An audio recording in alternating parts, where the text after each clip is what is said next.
আজকে তো আমাদের টপিকসটা একটু ডিফারেন্ট, একটা নতুন ধরনের টপিকস। আমরা মনে হয় যে এই এই টপিকসটা এই বছরই তোমার এএসসি গাইডলাইনে, এএসসি মাধ্যমে এটা আসছে, স্পোর্টস এন্ড এক্সারসাইজের ব্যাপারটা আসছে এখানে। তা আজকে ক্লাসে বেসিক্যালি আমরা এর ব্যাকগ্রাউন্ডটা একটু নিয়ে আলোচনা, বিরাট টপিকস এটা আমরা একটু আলোচনা করব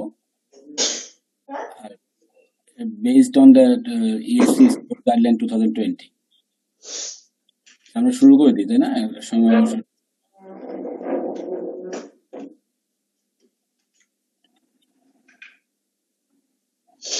আমরা যদি একটা জিনিস খেয়াল করি যে what exercise in health and cardiovascular disease.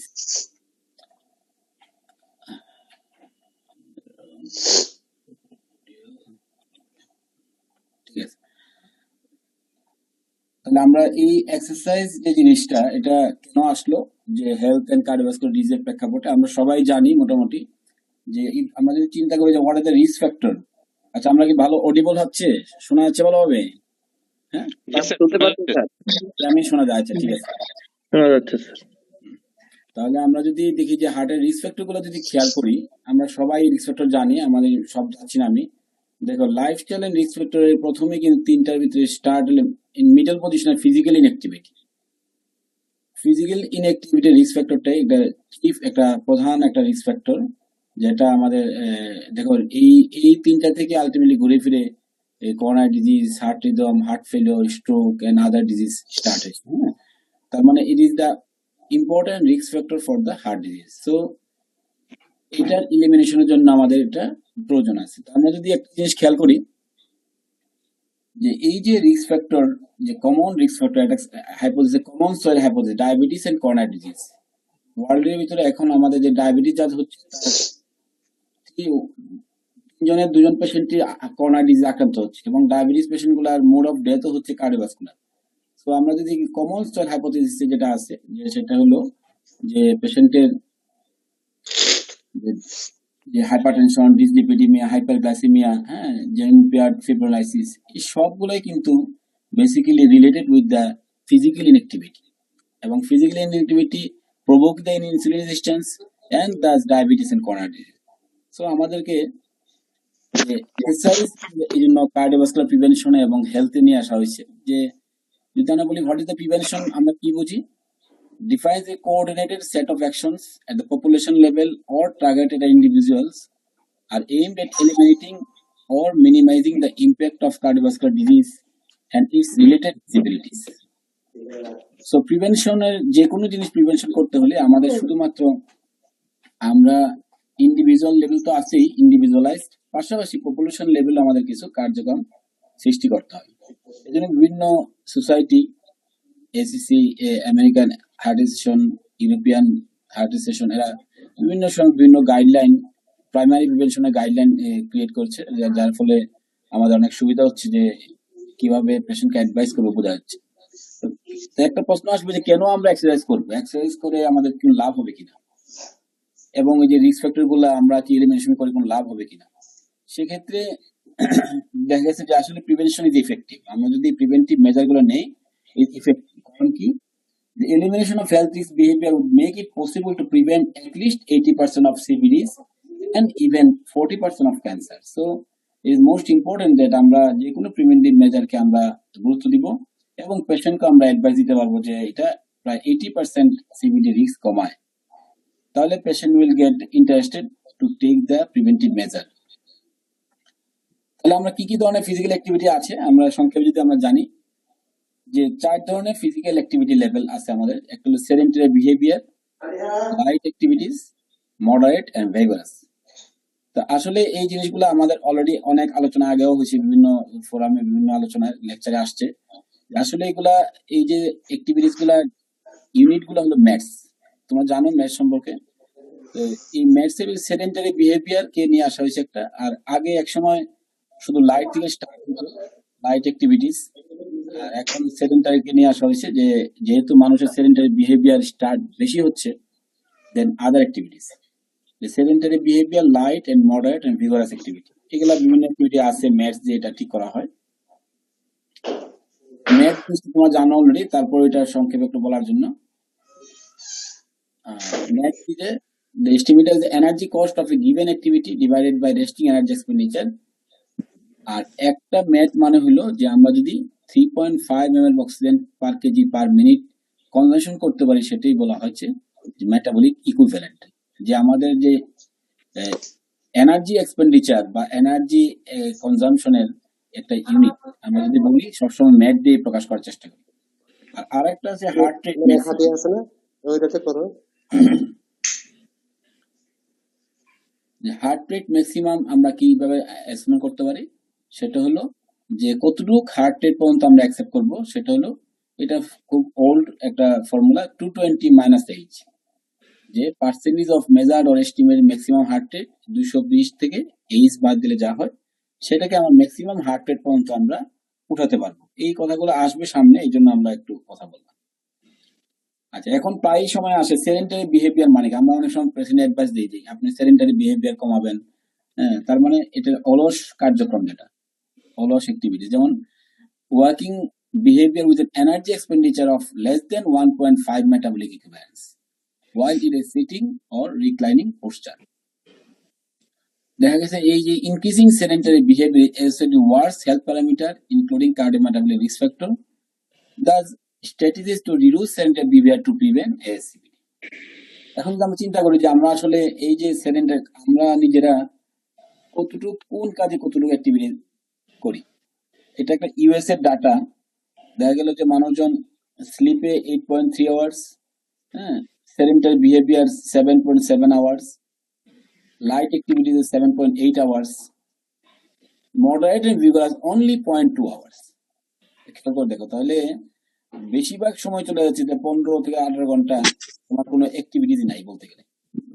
হ্যাঁ, তাহলে আমরা যদি আমাদের খেয়াল চিন্তা করি যে আমরা আসলে কি করি, আমাদের তো মনে হয় এর চেয়ে ব্যতিক্রম হচ্ছে না। ডেভেলপ কান্ট্রি এবং ডেভেলপিং সবাই একই রকমই আমাদের সেডেন্টারি বিহেভিয়ার গ্রাজুয়ালি ইনক্রিজ করছে, যেহেতু আমরা মডারেট অ্যাক্টিভিটিস কমে যাচ্ছে। যত বেশি মডারেট অ্যাক্টিভিটিস কমে যাবে, তত বেশি you are becoming the SCBD patient. তো আমাদেরকে সেডেন্টারি বিহেভিয়ার কমাতে হবে এবং মডারেট অ্যাক্টিভিটিস এর পরিমাণটা ধীরে ধীরে বাড়াতে হবে। সেই গাইডলাইনের সূত্র ধরে এসিসি 2019 প্রাইমারি প্রিভেনশন গাইডলাইনে যে জিনিসটা নিয়ে আসছে, সেটা হলো যে কিভাবে আমরা কাজ করব, সেটা হলো এক্সারসাইজ করব যে should engage in at least 150 minutes per week of accumulated moderate intensity or 75 minutes per week of vigorous intensive aerobic physical activity to reduce ASCVD। তাহলে আমরা যদি চিন্তা করি যে এই যে একটা গাইডলাইনের কথা, যে at least 150 minutes per week, তাহলে মডারেট ইন্টেন্সিটি, তাহলে আমাদের 150 মিনিট যদি আমাদের দিতে হয়, তাহলে এই পার ডেতে কত মিনিট লাগবে? নিয়ারলি 20 থেকে 20 মিনিটের মতো, বেশি না।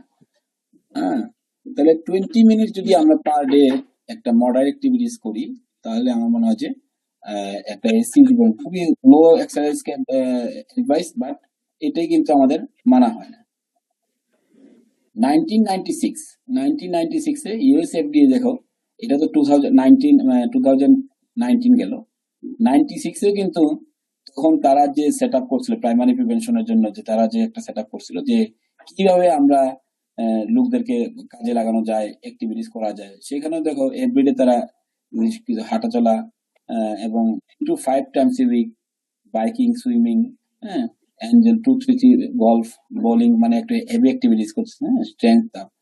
মানে তখনও সেই 96 যে ধরনের কনসেপ্টে এই এক্সারসাইজ ছিল, 2019 কিন্তু মোটামুটি কাছাকাছি তোমার অ্যাডভাইস এখনো রয়ে গেছে। কিন্তু gradually people are more the cardiovascular disease this days. এবং আরেকটা জিনিস হলো ফিজিক্যাল অ্যাক্টিভিটিতে লাভ হচ্ছে আমাদের, যদি ফিজিক্যাল অ্যাক্টিভিটি চিন্তা করি, যে বিভিন্ন ধরনের এক্সারসাইজ আছে, আমরা পরে আলোচনা করবো। যে নিয়ারলি দেখো আমরা হাইপারটেনশন এটা ভালো কাজ করে, উইথাউট মেডিসিনও পেশেন্টকে যদি আমরা নন ফার্মাকোলজিক্যাল ইন্টারভেনশন দেই, তাও কিন্তু পেশেন্টের এটা এই বেনিফিটটা আসবে। কোনো ধরনের ওষুধ ছাড়াই এই পেশেন্টকে আমরা যাদের লেভাইল হাইপারটেনশন বা অ্যাট্রিক্স হাইপারটেনশন রয়েছে, আমরা তাদেরকে এই অ্যাডভাইস দিতে পারি যে আপনি যদি ভালোভাবে মেনে চলেন তাহলে you can do this get the benefit. So how এই যারা মাইকটা ইয়েটা মিউট করে রাখো, অনেকে বোধহয় মিউট না এটা, হ্যাঁ। তো সিলেকশন অফ এক্সারসাইজ শিডিউল, কিভাবে এই যে এক্সারসাইজ স্কেডিউল আমরা বললাম যে এক্সারসাইজ করব, ভালো কথা, কিন্তু এক্সারসাইজ শিডিউলটা আমি সবার জন্য সমান হবে না, সবার জন্য এটা কিন্তু সমান না। যেমন exercise beneficial for health, but sometimes exercise in cardiovascular disease may cause harm to patient. Even sudden death may occur during exercise and sports in otherwise healthy news. দেখতে ভালো ছিল, স্পোর্টস অ্যাক্টিভ আমি প্রায় শুনি সাডেন ডেথ হয়, বিভিন্ন player মারা যাচ্ছে। সুতরাং এটা একটা ইউনিভার্সাল কনসার্ন যে এই কাদেরকে, কোন হেলদি পার্সনকে খেলতে দেওয়া যাবে, কম্পিটিটিভ স্পোর্টসে যাবে, বা যাদের হেভিং কার্ডিওভাস্কুলার ডিজিজ আছে তারা কি ধরনের এক্সারসাইজ করবে, অথবা তার সেজন্য so safe exercise and sports participation should be individualized. Proper diagnosis, risk stratification, shared decision making by the doctors and the patient or health individuals taking interested in the sports, or if needed treatment should be necessary before exercise for health. So আমাদেরকে যেহেতু এটা exercise is better for health but sometimes it may be the dangerous, so before engaging the competitive sports or vigorous exercise, one person should be screened before these activities. So আমাদের কি করতে পারি, আমরা এই যে রিস্ক বোঝার জন্য আমাদের একটা স্ট্যান্ডার্ড গাইডলাইন দেওয়া আছে যে কারা ভেরি হাই রিস্কে আছে, কারা normal high risk, moderate risk and low risk. তো এইভাবে আমাদেরকে বিভিন্ন হাই রিস্ক ক্যাটাগরি দেওয়া আছে, বিভিন্ন ধরনের আছে, সিভিডি পেশেন্ট, যাদের ট্রিপল ব্রেথ ডিজিজ আছে, এবং সিকিডি পেশেন্ট স্কোরিং করা হচ্ছে। তো এরকম আমরা অনেক ডাটা আমরা আজকে পড়ছি, বইয়ে তোমাদের গাইডলাইন আছে, তোমরা দেখবে। তো very high risk, moderate risk, low risk. তাহলে আমাদের সামনে যদি এই একটা ডাটা থাকে, তাহলে আমরা পেশেন্টকে এই রিস্ক, এই চার্ট দেখে বলতে পারবো যে আপনার এক্সারসাইজ, কি ধরনের এক্সারসাইজ করা উচিত। কারণ আমরা যারা কার্ডিওলজি নিয়ে কাজ করি, বেশিরভাগ সময় কিন্তু পেশেন্টরা, অনেকে যারা আসবে আমাদের যে কাউন্সিলিং করা, যে কার্ডিয়াক রিহ্যাবিলিটেশনের পার্ট হিসেবে আমাদের উচিত কিন্তু পেশেন্টকে বলে দেওয়া যে কিভাবে এক্সারসাইজ করবে। ওয়ালাইকুম সালাম, কে? ঠিক আছে, হ্যাঁ। তাহলে আমরা কেন এত বেশি ঝামেলা করব? কারণ আমাদের কার্ডিওলজিটা শুধুমাত্র যে কার্ডিয়াক ডিজিজ তা না, আমাদের কার্ডিয়াক ডিজিজ এখন কার্ডিওভাস্কুলার স্পেকট্রাম অনেক হাই, যার ফলে এখন সময় এসেছে যে আমাদের এইটা নিয়ে একটা আলাদা চিন্তা ভাবনা করার সময় চলে আসছে। এই জন্য আমরা কি দেখি, দেখো আমাদের কার্ডিওভাস্কুলার ডিজিজ এখন কত রকম, কনজেনিটাল তো আছেই, কার্ডিওমায়োপ্যাথি, হ্যাঁ, aortopathy, heart failure, chronic coronary syndrome, valvular heart disease, হ্যাঁ, আয়ন চ্যানেল, প্রেগনেন্সি নিয়ে পেশেন্ট আমাদের কাছে আসে, বেসিক্যালি কার্ডিওভাস্কুলার ডিজিজ থাকুক আর না থাকুক, কারণ প্রায় every pregnancy patient has the shortness of breath, so they come to us to regarding any risk factor. So আমরা যদিও ক্রনিক কর্নিয়া সিনড্রোম এবং ভালভুলার হার্ট ডিজিজ নিয়ে বেশি আমরা ব্যস্ত থাকি, কিন্তু this disease also has their cardiomyopathy, ion channel, aortopathy, heart failure. So আমাদেরকে কে কোন ধরনের রিস্ক, কে হাঁটবে, কে রান করবে, কেউ গাড়ি চালাবে, হ্যাঁ, এই যে জিনিসগুলো আমরা কি করার চিন্তা করবো, প্রথমে ডায়াগনোস করবো কারা হাই রিস্কের ভিতরে আছে, বাই বিভিন্ন টুলস রিস্ক স্ট্রাটিফিকেশন করতে পারি আমরা, শেয়ার ডিসিশন মেকিং পেশেন্টের সাথে আলোচনা করবো, and then we can give some treatment, and thus we can reach our goal. So ESC guidelines developed for this issue, and there is a working group. Basically এটা আসছিল mainly congenital heart ডিজিজের patient গুলা কি ধরনের exercise করবে সেটা চিন্তা করতে গিয়ে আসলে কিন্তু সবাই ইনভলভ হয়ে গেছে এটাতে, যে we should have some specific guidelines to deal this issue. So আমরা এক্সারসাইজের বিভিন্ন বেনিফিট আমরা জানি, ফিজিক্যাল ফিটনেস করলে কি কি লাভ হবে, বিভিন্ন বেনিফিট দেওয়া আছে এখানে, আমরা এটা জানি সবাই এখানে যারা আছি। তো এখন এখানে কিছু নতুন জিনিস আসছে যে আমরা ক্যারেক্টারিস্টিক এক্সারসাইজ, যে কিভাবে একটা পেশেন্টকে আমরা এক্সারসাইজের অ্যাডভাইস দিব, তখন এই কয়টা জিনিস আমরা মাথায় রাখবো। তাকে আমরা কিভাবে ফ্রিকোয়েন্সি, কোন এক্সারসাইজ করবে, ইন্টেন্সিটি কেমন হবে, তার কত টাইম করবে, কি ধরনের টাইপের এক্সারসাইজ করবে, মোড অফ এক্সারসাইজ ট্রেনিং, যে কি টাইপস অফ এক্সারসাইজ করবে সেই ধরনের একটা আছে। তাহলে এই যে এই কয়টা জিনিস তাকে আমরা বলে দিতে হবে, যে ফ্রিকোয়েন্সি, ইন্টেন্সিটি, টাইপ এবং মোড। তো আমরা এই যে এগুলো যদি দেখি, যে এটা হলো বেসিক্যালি যে স্কিল পাওয়ার, এটা একটা বিভিন্ন ধরনের এক্সারসাইজ, যেটার মধ্যে high intensity, moderate intensity, low intensity. তো আমরা এখান থেকে আমাদের দেশের প্রেক্ষাপটে আমরা একটা চার্ট করতে পারি, যে এখানে বেশিরভাগ আছে যেগুলো আমাদের দেশে হয়তো বা নাই, আমাদের পেশেন্টরাও বুঝবে না এগুলা। তা আমাদের মতো করে আমরা কিন্তু একটা পেশেন্টকে অ্যাডভাইস বের করতে হবে, যে হাই ইন্টেন্সিটি বলতে আমরা দেখো এখানে যা যা আছে অনেকগুলো কিন্তু আমাদের এখানে নাই, আমরা নিজেরা অনেকগুলা অবগত না, কিংবা আমার পেশেন্টরা বুঝবে না। কিন্তু আমাদের মতো করে আমরা এই high intensity, medium intensity, low intensity একটা মেকআপ করতে হবে, যাতে পেশেন্টকে যাওয়ার সময়, ডিসচার্জের সময় আমরা we can give the advice regarding this issue. এবং যাদেরকে রিস্ক করা দরকার তাদেরকে আমরা স্কোর চার্ট আছে, এবং আরো অন্যান্য রিস্ক চার্ট আছে, আজকে আমরা যাচ্ছি না ওই দিক দিয়ে। আমরা এই চার্ট দেখেও আমরা কিন্তু পেশেন্ট 10 ইয়ার্স রিস্ক দেওয়া করতে পারি।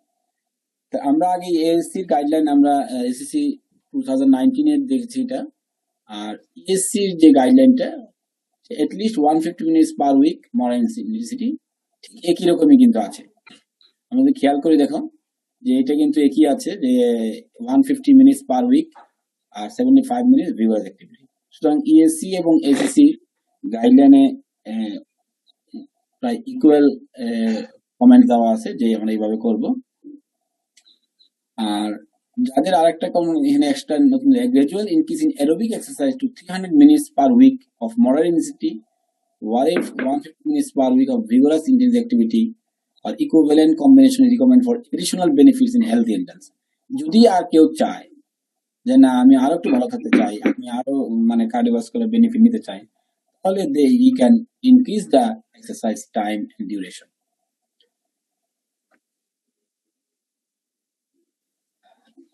আচ্ছা, তাহলে আমাদের কি করতে হবে, যদি কার্ডিওভাস্কুলার ইভালুয়েশন করা দরকার, যাদের আমরা মোর দেন 35 ইয়ার্স থেকে যাবে, যারা চাবে যে আমরা এক্সারসাইজ করতে চাই, তাদেরকে চাইলে আমরা কার্ডিও স্ক্রিনিং করতে পারি।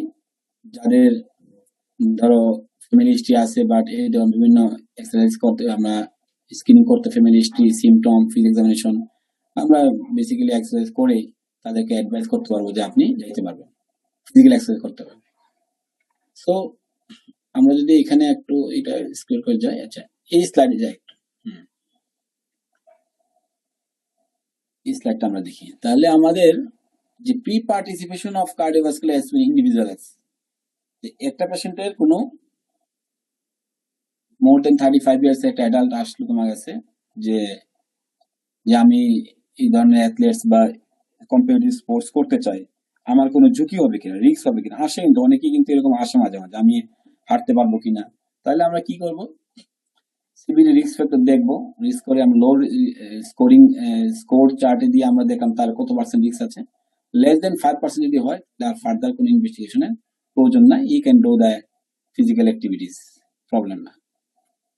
বাট যদি পেশেন্টের high or very high CBD risk হয়, মোর দেন 5% থাকে, আর রিস্ক ফ্যাক্টর থাকে, তাহলে আমরা intense of physical activity low, intermediate, high or very high আমরা ক্যালকুলেশন করে বের করবো। যে লো যদি হয় তাহলে পেশেন্টের নো ফার্দার ইনভেস্টিগেশন, ইন্টারমিডিয়েটও আমরা বলতে পারবো, কিন্তু হাই যদি হয় তাকে আমরা কি করতে পারি, ম্যাক্সিমাল এক্সারসাইজ টেস্ট দিতে পারি, আর বিভিন্ন ধরনের ইনভেস্টিগেশন করে আমরা তখন পারমিশন দিব যে সে এটা করতে পারবে কিনা। যদি হাই রিস্ক ফিচার আসে, যদি এক্সারসাইজ টেস্টে কিংবা সিসিপি, এখন যদি যে পেশেন্ট এক্সারসাইজ করতে পারবে না, তুমি করোনারি ক্যালসিয়াম স্কোর দেখতে পারো, বা সিটি এনজিওগ্রাম, করোনা এনজিওগ্রাম করতে পারি আমরা। যারা সলভেন্ট থাকবে তাদেরকে আমরা অ্যাডভাইস করতে পারি যে আপনি এক্সারসাইজ করতেই চান তাহলে আপনাকে এই টেস্ট করে আসতে হবে, if I want to get the permission. So সে যদি করে আসলো, যদি নর্মাল থাকে তাহলে তো হলোই ভালো, আর যদি হাই রিস্ক হয় তাহলে we can go the invasive coronary angiogram. তাহলে আমরা ইন সামারি বলতে পারি, যদি একটা নর্মাল পারসন আমাদের কাছে আসে, we do the first, we can do the risk assessment. যদি লো রিস্ক থাকে তাহলে তাকে আমাদের কোনো করার প্রয়োজন নাই, but if it is high risk তাহলে আমরা ভাগ করবো যে কি ধরনের এক্সারসাইজ করতে চায়, সে কি লো রিস্ক এক্সারসাইজ করবে না ইন্টারমিডিয়েট করবে। যদি এরা এই ধরনের এক্সারসাইজ করে তাহলে we can give the permission, okay you can do the low intensity exercise But if the patient want to high or very high intensity exercise or want to take the high competitive sports, then we can advise the patient regarding the exercise test, or if unable to exercise test, then go to the CTC. If the high risk feature found, then we can do the coronary angiography. So যদি কোনো patient কোনো ECG নিয়ে আসে, এরকম ECG থাকে আমাদের যে uninterpretable ECG find, ST depression less than 0.15 in one lead only, not typically ascending sloping ST segment, pre-existing LBB or ventricular pacing, তো এই ধরনের পেশেন্ট যদি আমাদের কাছে আসে, সেটা একটু প্রবলেম হয়ে যায় যে পেশেন্টরা এটা ই করে যে আমি ইসিজিতে প্রবলেম আছে, আমি কি এক্সারসাইজ করতে পারবো কিনা, অথবা আগে থেকে এলবিবি রাখা আছে, এলবিবি করা। আমরা জানি যে লেফট বান্ডল বান ব্লক কিন্তু অলওয়েজ প্যাথোলজিক্যাল, ভেন্ট্রিকুলার পেসিং করা আছে, এই পেশেন্ট এক্সারসাইজ করতে পারবেন, এই ধরনের কিছু ইস্যু আছে। তো সেই ক্ষেত্রে আমাদের একটা নির্দিষ্ট গাইডলাইন দরকার যে আমরা কিভাবে এই ধরনের পেশেন্টকে অ্যাডভাইস করব যে সে তার এক্সারসাইজ করতে পারবে কিনা। সেই ধরনের পেশেন্টে আমরা যদি মনে করি যে এই ধরনের একটা পেশেন্ট আছে এরকম, তাহলে যে স্টাবলিশ কোরোনারি আছে অলরেডি, কিংবা তার ইসিজিতে এই ধরনের সমস্যা আছে, তাহলে আমরা করবো কি, তাকে ইনভিসিবল মায়োকার্ডিয়াল ইসকেমিয়া, তাকে আমরা এক্সারসাইজ টেস্ট করি আর মায়োকার্ডিয়াল পারফিউশন যেভাবেই আমরা ইনডিউস করতে পারি ইসকেমিয়া করে দেখলাম যে না, তাহলে তার অলরেডি ইনডিউসিবল ইসকেমিয়া আছে, মানে তার মানে এস্টাবলিশ কোরোনারি ডিজিজ তার আছে, কি করতে হবে, ইনভিসিভ কোরোনারি এনজিওগ্রাম করে আমরা পরবর্তী ধাপে যাব। আর যদি লং কোরোনারি ডিজিজ আছে তার, কিন্তু ইনডিউসিবল মায়োকার্ডিয়াল ইসকেমিয়া নাই, অথবা অ্যাসিম্পটোমেটিক পেশেন্ট, ইনজেকশন ফ্র্যাকশন মোর দেন 50%, তাহলে কোনো এক্সারসাইজ ইনডিউস এরিথমিয়া হয় নাই, তাহলে that is the categorise as low risk group, and that coronary artery disease patient may participate in intensive exercise program, হ্যাঁ, সে একটা উইথ সুপারভিশন সে কিছু ইন্টেন্সিভ এক্সারসাইজ করতে পারবে। But those patients who have the inducible ischemia and getting the invasive coronary angiography reveal the coronary lesions, যদি low risk lesson হয়, তাহলে patient যদি asymptomatic থাকে, ইনজেকশন 50% উপরে থাকে, তাও কিন্তু যদিও কোরোনারি ডিজিজে তার ডিজিজ আছে, কিন্তু সে কি করতে পারবে, সে এক্সারসাইজ করতে পারবে। But if the patient high risk lesion, then you have to give the treatment before any exercise. Revascularization লাগবে, রিভাস্কুলেশন করে তখন may participate in skill competitive sport and mild to moderate intensity leisure sport. হ্যাঁ, তাহলে দেখো আমরা যে কথা বলছিলাম যে প্রথমে risk stratification, diagnosis and if needed treatment. তাহলে আমাদের যদি কোরোনারি ডিজিজ পেশেন্ট, আমাদের দেশে এটা খুব বড় সমস্যা না, আমাদের পেশেন্ট গুলো এমনি শুধু রেস্ট দিতে চায়, এরা তো এরকম কম্পিটিটিভ স্পোর্টস কিংবা অ্যাথলেটস নাই।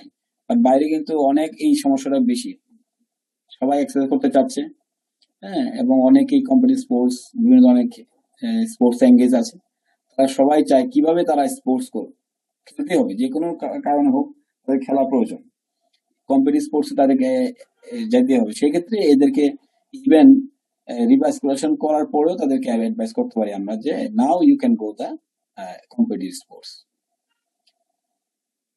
তো আমাদের দেশের প্রেক্ষাপটে আমরা কি করতে পারি, যে আমরা যে আমাদের যে বেসিক সিনারিও, আমাদের ওই সিনারি গুলো কম আসবে, বাট এটা কমন আমাদের যে পেশেন্টরা প্রায়ই হার্ট অ্যাটাকের পরে জিজ্ঞাসা করে যে আমি তো আগে সবসময় হাঁটাচলা করতাম, ডায়াবেটিক পেশেন্ট, আমি কতটুকু হাঁটবো, আমি কি এক্সারসাইজ করতে পারবো কিনা, এই কোশ্চেন গুলো কিন্তু আমাদের প্রেক্ষাপটে এই স্লাইডটা খুব ইম্পর্টেন্ট আছে। সেক্ষেত্রে কি দেওয়া আছে যে exercise based cardiac depression is recommended in all individuals with coronary disease to reduce cardiac mortality and rehospitalization. During the initial period, motivational and psychological support and individual recommendation on how to progress the amount and intensity of sports activity should be considered in patient with CAD. All sports activity should be considered at an individually adapted intensity level in low risk individual with CCS. তাহলে দেখো এগুলা শুধু প্রথমটা হলো যে exercise based rehabilitation programme কিন্তু সবসময় তোমার একটা সুপারভাইজ প্রোগ্রাম, এটা ক্লাস 1 দেওয়া আছে, বাকিগুলো কিন্তু 2A দেওয়া আছে, তাদেরকে যে পেশেন্টগুলো যদি তারা যতটুকু অ্যাডাপ্ট করতে পারে সেটাই তারা করতে পারবে। এই জন্য তাদের পেশেন্টগুলার যে আমাদের যে পেশেন্টগুলা তার জব ডেসক্রিপশন, তার সে কি কাজ করে, হিস্ট্রিটা নিতে হবে যে এক্সারসাইজ অ্যাডভাইস দেওয়ার আগে। তাহলে আমরা যদি দেখি যে পেশেন্ট যদি আমাদের coronary disease patient heart failure নিয়ে থাকে, যে পেশেন্টের হার্ট ফেলিউর পেশেন্ট, তাহলে আমরা এই পেশেন্টকে কিভাবে অ্যাডভাইস দিব? সে অ্যারোবিক এক্সারসাইজ করবে। এগুলা যে ধরনের এক্সারসাইজ আমরা যে frequency, intensity, duration, mode, progression, এই ধরনের ক্যাটাগরাইজ করে আমরা তাকে অ্যাডভাইস দিব যে হার্ট ফেলিউর পেশেন্ট যদি আমরা দেখি যে এটা এটা এনওএইচি 3 বা 4, সে তো আসলে হাঁটতে পারবে না, এক্সারসাইজ করতে পারবে না। কিন্তু এনওএইচি 1 বা 2 অথবা মিড রেঞ্জ হার্ট ফেলিউর আছে, কিংবা heart failure with preservation fraction, তাদের যে গ্রুপটা আমরা এই ধরনের এক্সারসাইজ দিতে পারি তাকে, যে কিভাবে সে, এবং most of the time aerobic exercise is advised. হ্যাঁ, রেজিস্ট্যান্স এক্সারসাইজ যেগুলো আছে এগুলো আমাদের এই যদি কোনো কার্ডিয়াক রিহ্যাবিলিটেশন সেন্টার থেকে, তাহলে রেজিস্ট্যান্স টাইপের এক্সারসাইজ আমরা দিতে পারবো। বাট নর্মালি পেশেন্টরা যার যার বাসায় এই ধরনের এক্সারসাইজ করতে পারবে। বাট এনওএইচএ বা 3 বা 4 যারা, এরা নিজেই তো আসলে রেস্ট অবস্থায় হার্ট ফেলিউর, সুতরাং তাদেরকে অ্যাডভাইস দেওয়ার প্রয়োজন নাই।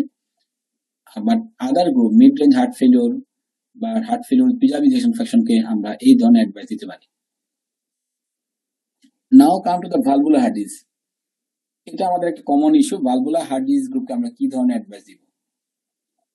প্রায় সময় আমরা পাই, বিশেষ করে আমাদের দেশে mitral stenosis, aortic stenosis common. Aortic stenosis world ওয়াইডই কমন, বাট আমাদের দেশে মাইট্রাল স্টেনোসিসটা common than aortic stenosis. But আমরা যদি চিন্তা করি ভালভুলার হার্ট ডিজিজ সবগুলোতেই আসলে একই রকমের অ্যাডভাইস। যদি পেশেন্টের মাইল্ড হয়, তাহলে আমরা কিন্তু পেশেন্টের কম্পিটিটিভ স্পোর্ট যদি সে করতে চায়, খুবই খেলাধুলা অংশ সে করতে পারবে, কোনো অসুবিধা নাই। But if it is moderate two severe যদি হয়, তাহলে অবশ্যই আমরা এটা ক্লাস 2B রিকমেন্ডেশন, পেশেন্টকে কশাসলি আমরা করতে অ্যাডভাইস দিব, অথবা তাকে আমরা ইনহিবিট করতে পারলে ভালো, যে আপনার এটা না কাউন্সিলিং করতে হবে, এবং শেয়ার ডিসিশন মেকিং, যে ডক্টরস এবং যে patient both counselling risk and benefit সে বুঝে যে আপনি যদি এই জন্য এএসসি পেশেন্ট যান, তাহলে you can go to the sudden cardiac death may happen in this issue. Aortic regurgitation similar advice, mild কোনো সমস্যা নাই, বাট বাকিগুলো 2A। হ্যাঁ, এবং দেখো এএসএল ছিল 2B, অ্যাওর্টিক স্টেনোসিস রিগার্ডেশন কিন্তু 2B। মানে আমাদের কমনলি সব জায়গাতে একই রকমই আছে। যদি মাইল্ডে কোনো সমস্যা নাই, বাট আমাদের যদি সিভিয়ার হয় এবং মডারেট হয়, তাহলে আমরা পেশেন্টকে বলবো। এখানে একটা ইম্পর্টেন্ট ইস্যু আছে। আমরা অনেক সময় বলি যে পেশেন্টের যে মাইট্রাল বা প্রলাপস, যদি এমআর এর কারণ হিসেবে মাইট্রাল বা প্রলাপস আসে, তাহলে আমরা অনেক সময় পেশেন্ট বলি যে না, প্রলাপস তো এটা সমস্যা না, এটা তো পেশেন্টকে আমরা এত বেশি আসলে প্রলাপসের কারণে এমআর যদি হয়, প্রায় পেশেন্ট পালপিটেশন নিয়ে আসে, আমরা এত বেশি গুরুত্ব চাই না। কিন্তু এখানে আমরা এই গাইডলাইন একটা ডিফারেন্ট ইস্যু আসছে যে কোন পেশেন্ট গুলায় মাইট্রাল বা প্রলাপসের কোন পেশেন্ট গুলা high risk of sudden cardiac death. Very important. আমরা যদি খেয়াল করি যে যাদের শুধু এই ধরনের পেশেন্ট যদি ইসিজিতে ইনভার্সন থাকে, ইনফেরিয়র লিডসে লং কিউটি থাকে, অথবা বাইলিভেট মাইট্রাল বা প্রলাপস থাকে, অথবা ফ্যামিলি ইস্যু থাকে, তো এই চারটা যদি রিস্ক ফ্যাক্টর পেশেন্টের থাকে, পাশাপাশি সিভিয়ার ডিসফাংশন, সিভিয়ার এমআর, এগুলো তো ধরো কমন। এসবি ডিসফাংশন থাকলে আমরা জানি যে পেশেন্টের খারাপ হতে পারে। Basal informal fibrosis, documented arrhythmia, এটা টুইস্টিং টাইপ এরিথমিয়া, দেখো পলিমরফিক ভিটি টাইপ। তাহলে এই যে নিচের যে রোল, এগুলা সমস্যা আমাদের জানাই আছে যে এগুলা খারাপ। কিন্তু এই জিনিসগুলা, যে একটা যদি তোমার কাছে আসে মাইট্রাল বা প্রলাপসের patient in a parent healthy person, just palpitation on the symptom, আর তাদের ইসিজি আমরা এই জিনিসগুলো দেখি, লং কিউটি আছে কিনা বা টিউব ইনভার্সন এবং ফ্যামিলি থাকলে, অবশ্যই আমরা this will take as the extra value regarding the mitral operation, এবং should advise some precaution that you have the chance for sudden cardiac death. So আমরা এই জিনিসগুলো একটু খেয়াল করব। তো মাইট্রাল স্টেনোসিস আমাদের কমন, প্রায় পেশেন্টই আছে। মাইল্ডে কোনো সমস্যা নাই, বাট মডারেট এবং সেই আগের মতোই। এখানে খেয়াল করো যে মডারেট মাইট্রাল স্টেনোসিসে আগে কিন্তু ছিল 2A। আমাদের যদি আগের গাইডলাইন গুলো খেয়াল করে দেখো, মডারেট ছিল 2A, এএসএ ছিল 2B, আর মডারেট ছিল অ্যাওর্টিক রিগার্ডেশন 2A। কিন্তু মাইট্রাল স্টেনোসিস ঠিক একই রকমই। তার মানে পেশেন্ট মাইল্ড এমএস এর পেশেন্ট সে রান এক্সারসাইজ করতে পারবে, কিন্তু মডারেট টু সিভিয়ার সিভিয়ার তো নাই বলা আছে একদম ক্লাস 3 নেগেটিভ, বাট মডারেট এক্সারসাইজে কিন্তু আমাদেরকে ইনহিবিট করতে হবে পেশেন্টকে, নেগেটিভ কাউন্সিলিং করাই বেটার, যে আপনি এই ধরনের রিক্রিয়েশনাল স্পোর্টসে বা exercise না যাওয়া বেটার। সুতরাং এটা আমাদের মাথায় রাখি যে it has the more risk than benefit. Aortic pathology patient যদি আসে, সেটা এওটিক প্যাথোলজি বলতে কি, যে আমাদের এওটিক ভালভের যে এওটিক প্যাথোলজি মানে হলো যে আমাদের যে অনেক সময় বলি যে আপনার ডাইলেটেড এওটিক রুট, যেমন মারফান সিনেমার পেশেন্ট, হ্যাঁ, তাদের এওটিক রুট ডাইলেটেড থাকে। এওটিক রুট ডাইলেট যদি থাকে, তাহলে এই পেশেন্ট গুলাকে আমরা কিভাবে ডিল করবো? তার আদারওয়াইজ হেলদি, তুমি ইকোকার্ডিওগ্রাফি করলা, করে দেখলা যে পেশেন্টের এওটিক রুট ডাইলেটেড আছে, তাহলে কি অ্যাডভাইস দিব? তাহলে পেশেন্টের দেখো ডাইলেট নর্মালি লেস দেন 40 আমাদের নর্মাল জানি আমরা, 20 to 40, 40 to 45 মাইল্ড আছে, 45 to 50, মোর দেন 45, মোর দেন 50, যে এই অনেক সময় কিন্তু এই যে ধরনের পেশেন্টকে কিন্তু উইথাউট এনি সিমটমও বলা আছে যে অপারেবল করে দেওয়ার জন্য, for prevent the aortic rupture আর এওটিক ডিসেকশন, এগুলো প্রিভেন্ট করার জন্য আমাদের করতে হবে। তাহলে এটা এইসব পেশেন্টের রিস্ক কোথায়? যে পেশেন্টগুলো এওটিক ডিসেকশন হতে পারে, রাপচার হতে পারে। এই জন্য পেশেন্ট গুলাকে, যদি কারো পেশেন্ট এওটিক প্যাথোলজি ধরা পড়ে বা ডাইলেটেড এওটিক রুট হয়, most of the patient are the Marfan syndrome patient, হ্যাঁ, থাকে, এদেরকে আমরা এই ধরনের অ্যাডভাইস দিব যে আপনি কাজ মানে কি ধরনের এক্সারসাইজ করতে পারবে। সো লো রিস্ক কোনো অসুবিধা নাই, বাট লো টু ইন্টারমিডিয়েট বা ইন্টারমিডিয়েট বা ভেরি হাই রিস্ক, দেখো হাই রিস্ক পেশেন্ট কন্ট্রাইন্ডিকেট বলা আছে, হ্যাঁ, ইন্টারমিডিয়েট রিস্ক এটাও আর ইনহিবিট করার কথা। আমাদের লো রিস্কে কোনো অসুবিধা হবে না, বাট আমাদের লো টু ইন্টারমিডিয়েট পেশেন্টকে আমরা কিছু পারমিশন দিতে পারবো, but intermediate and high risk গ্রুপকে, যেগুলার ধরো এওটিক রুট ডায়ামিটার 50 কাছাকাছি, 50, তাদেরকে আমরা অ্যাডভাইস না করাই ভালো।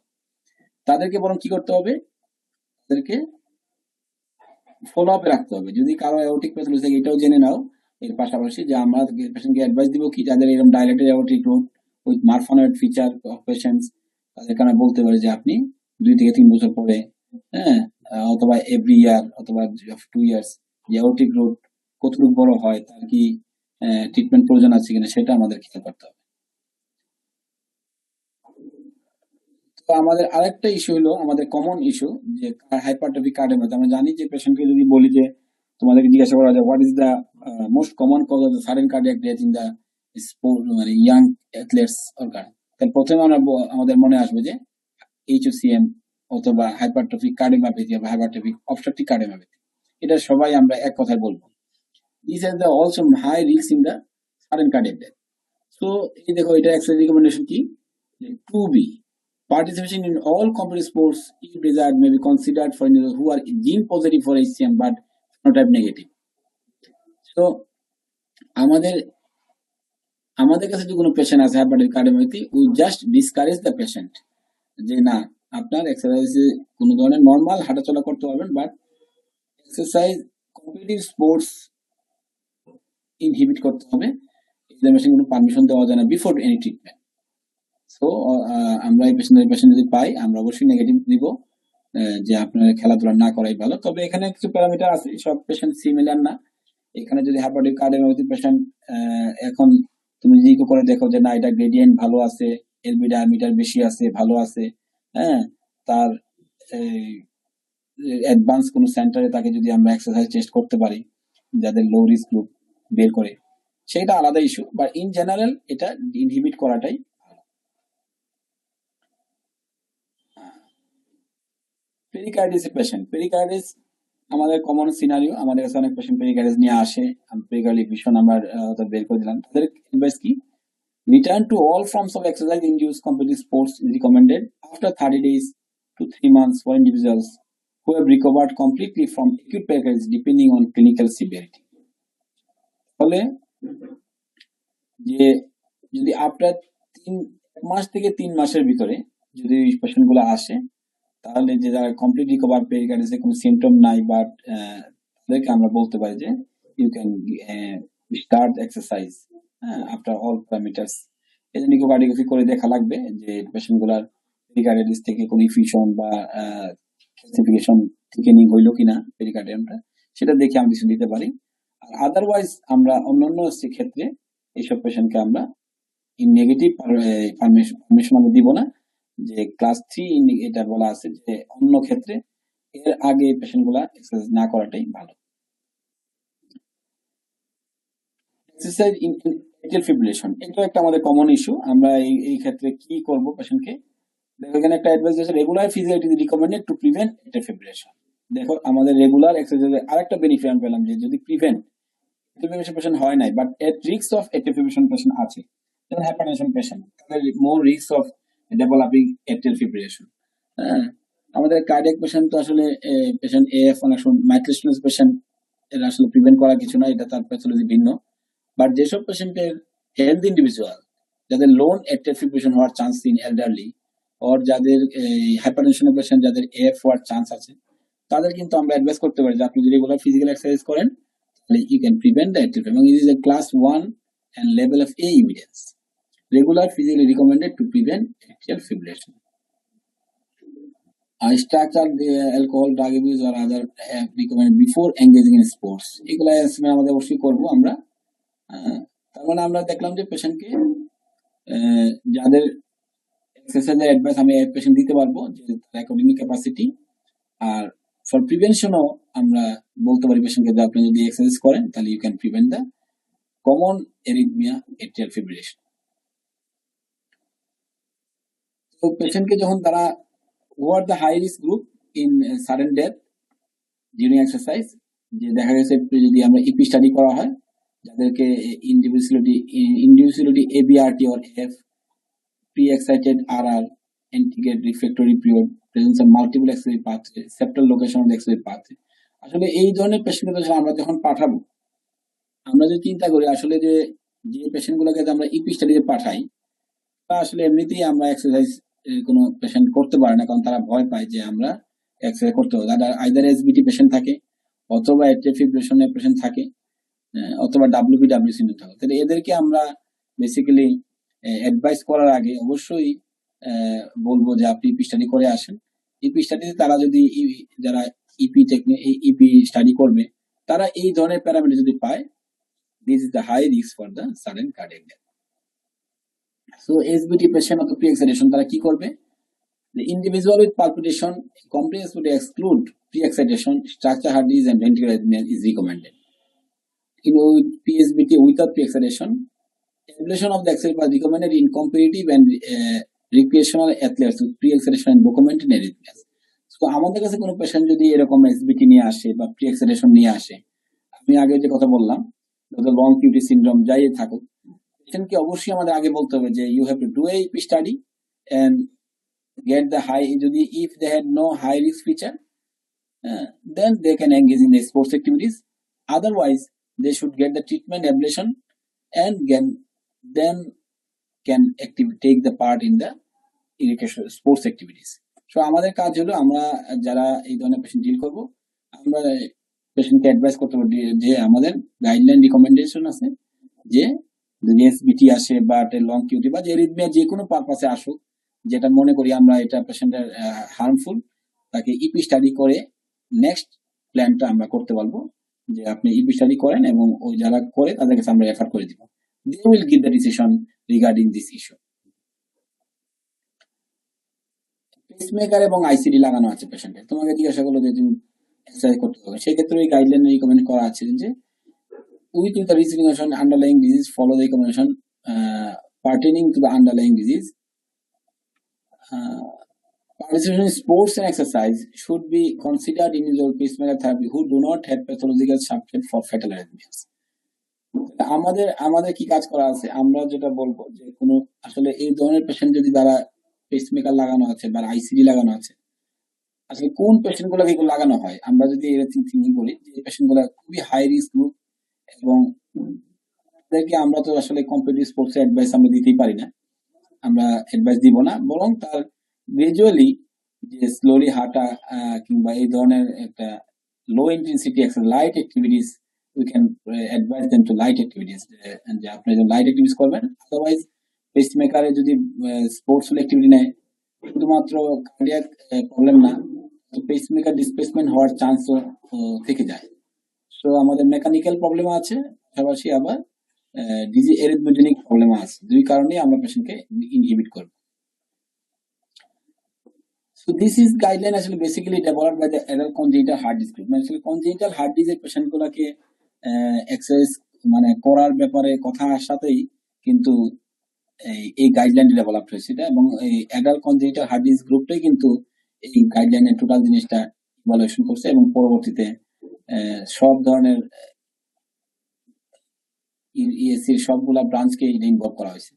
এরা বলছে যে কনজেনিটাল হার্ট ডিজিজকে যখন পেশেন্ট, যেমন আমাদের অনেক গ্রুপ পেশেন্ট, যেমন প্রফেট পেশেন্ট আছে, এএইচডি পেশেন্ট আছে, বিএইচডি পেশেন্ট আছে, পিডিএ পেশেন্ট যারা এসাইনোটিক বা cyanotic but patient is active, তাদের ক্ষেত্রে আমরা কিভাবে পেশেন্ট কাজও করে যাচ্ছে তাদেরকে কিভাবে অ্যাডভাইস করবো যে আপনি যখন এইচডি পেশেন্ট সে কারেন্টলি ভালো, তাহলে আমরা তাকে কিভাবে অ্যাডভাইস করবো যে আপনি কি কাজ করবেন না করবেন, সেক্ষেত্রে সেক্ষেত্রে আমরা রাখা পরে দেখুন জরুরি না। তো সেক্ষেত্রে পেশেন্টকে আমরা এই ধরনের অ্যাডভাইস দিব যে এই কয়েকটা প্যারামিটার অ্যাসেসমেন্ট করে আমরা কনজেনিটাল হার্ট ডিজিজকে অ্যাসেসমেন্ট করবো যে পেশেন্টগুলা এক্সারসাইজ করা সম্ভব কি সম্ভব না। তাহলে দেখি আমরা regular moderate recommend in all individual congenital heart disease, যাদের কোনো শর্টনেস অফ ব্রেথ নাই বা আদার প্রবলেম নাই, তাদেরকে আমরা এই অ্যাডভাইস দিতে পারি যে আপনি এভাবে moderate exercise congenital heart disease পেশেন্টরা they can take the moderate activities. Competitive স্পোর্টসে আমরা 2A ইন্ডিকেশন 1 or 2 যদি নিউ এনএ ক্লাস থেকে fever serious arrhythmia after individual LOD violation ও শেয়ার ডিসিশন মেকিং, তাহলে সেক্ষেত্রে যারা খেলাধুলা করতে যারা ক্লাস 1 and 2 সিমটমে আছে তারা 2A এটা শেয়ার ডিসিশন মেকিং লাগবে, যে পেশেন্টকে আমরা অ্যাডভাইস করতে হবে যে এটা যদি না করলেই না, he can engage with the taking some risk.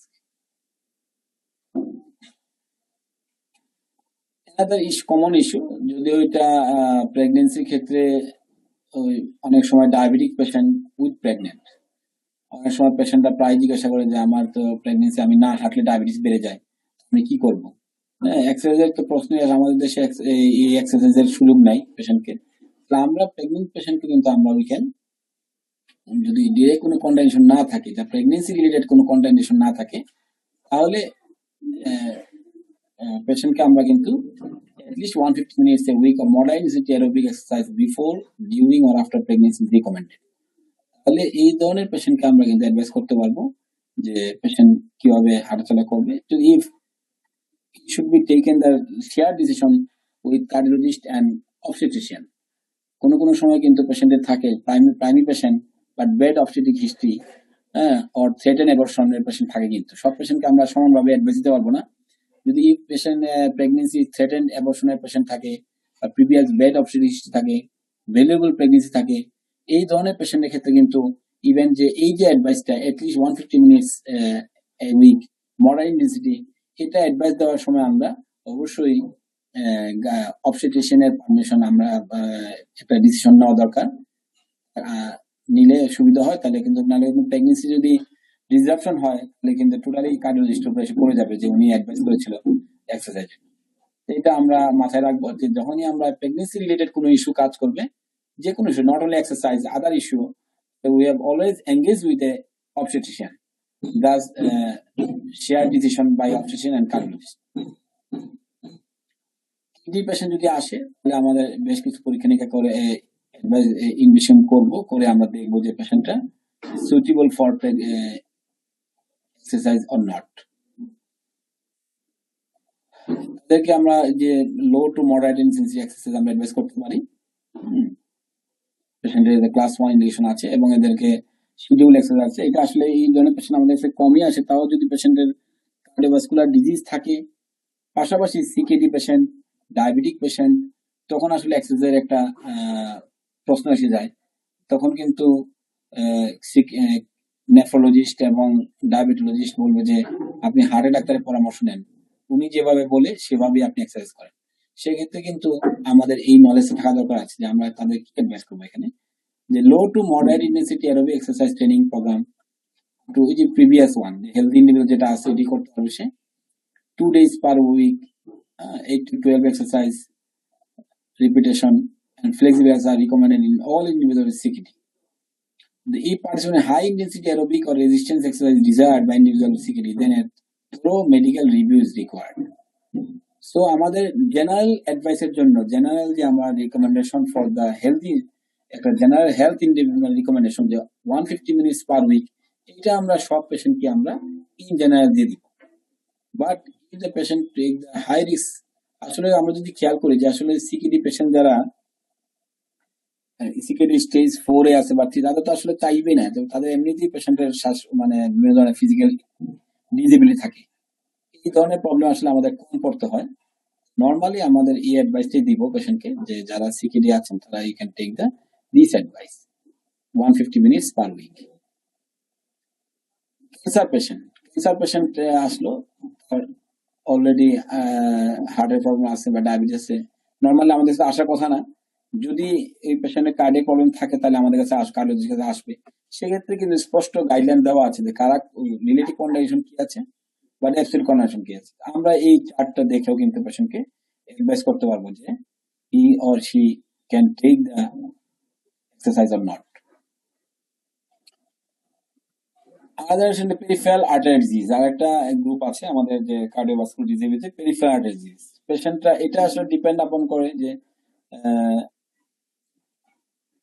পেশেন্টের কতটুকু ইন্টারমিডিয়েন্ট ক্লডিকেশন, একটা রিলেশন আছে কি ইন্টারমিডিয়েন্ট ক্লডিকেশন। পেশেন্টের যদি ইন্টারমিডিয়েন্ট ক্লডিকেশন হয় অথবা পেশেন্টের যে pain of the calf muscle সেটা কোন লেভেলে হয় সেটা দেখেও কিন্তু আমরা তাকে অ্যাডভাইস করতে পারি। বাট এটা একটা রিকমেন্ডেশন যে যারা ইপিএডি পেশেন্ট তারা যদি না হাঁটে তাহলে কিন্তু এটার পরিমাণটা আরো বেড়ে যাবে। এই জন্য প্রিভেন্টিভ অ্যাপ্রোচেও কিন্তু হাঁটতে হবে।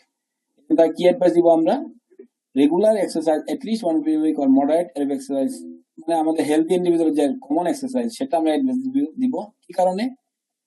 Part of the secondary prevention strategy.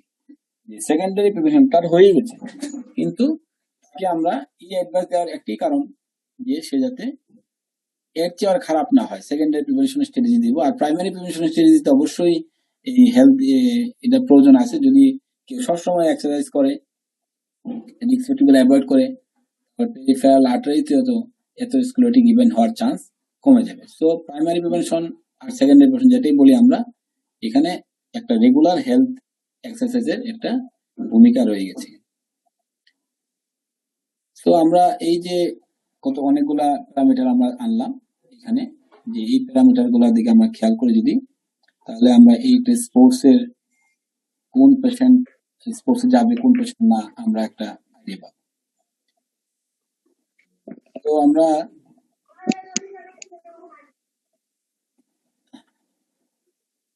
আজকে এই পর্যন্ত থাকলো। এখন তোমাদের কোয়ারি বাট এটা একটা নতুন ইস্যু, আমার মনে হয় যে এটা পুরাতন জিনিস, এটা সবাই জানা জিনিস, কিন্তু তারপরে একটু নতুন ভাবে আসছে যে গাইডলাইনে নিয়ে আসাতে ধরো এটা সবাই এটা খেয়াল করছে যে এটা কিভাবে করা যায়।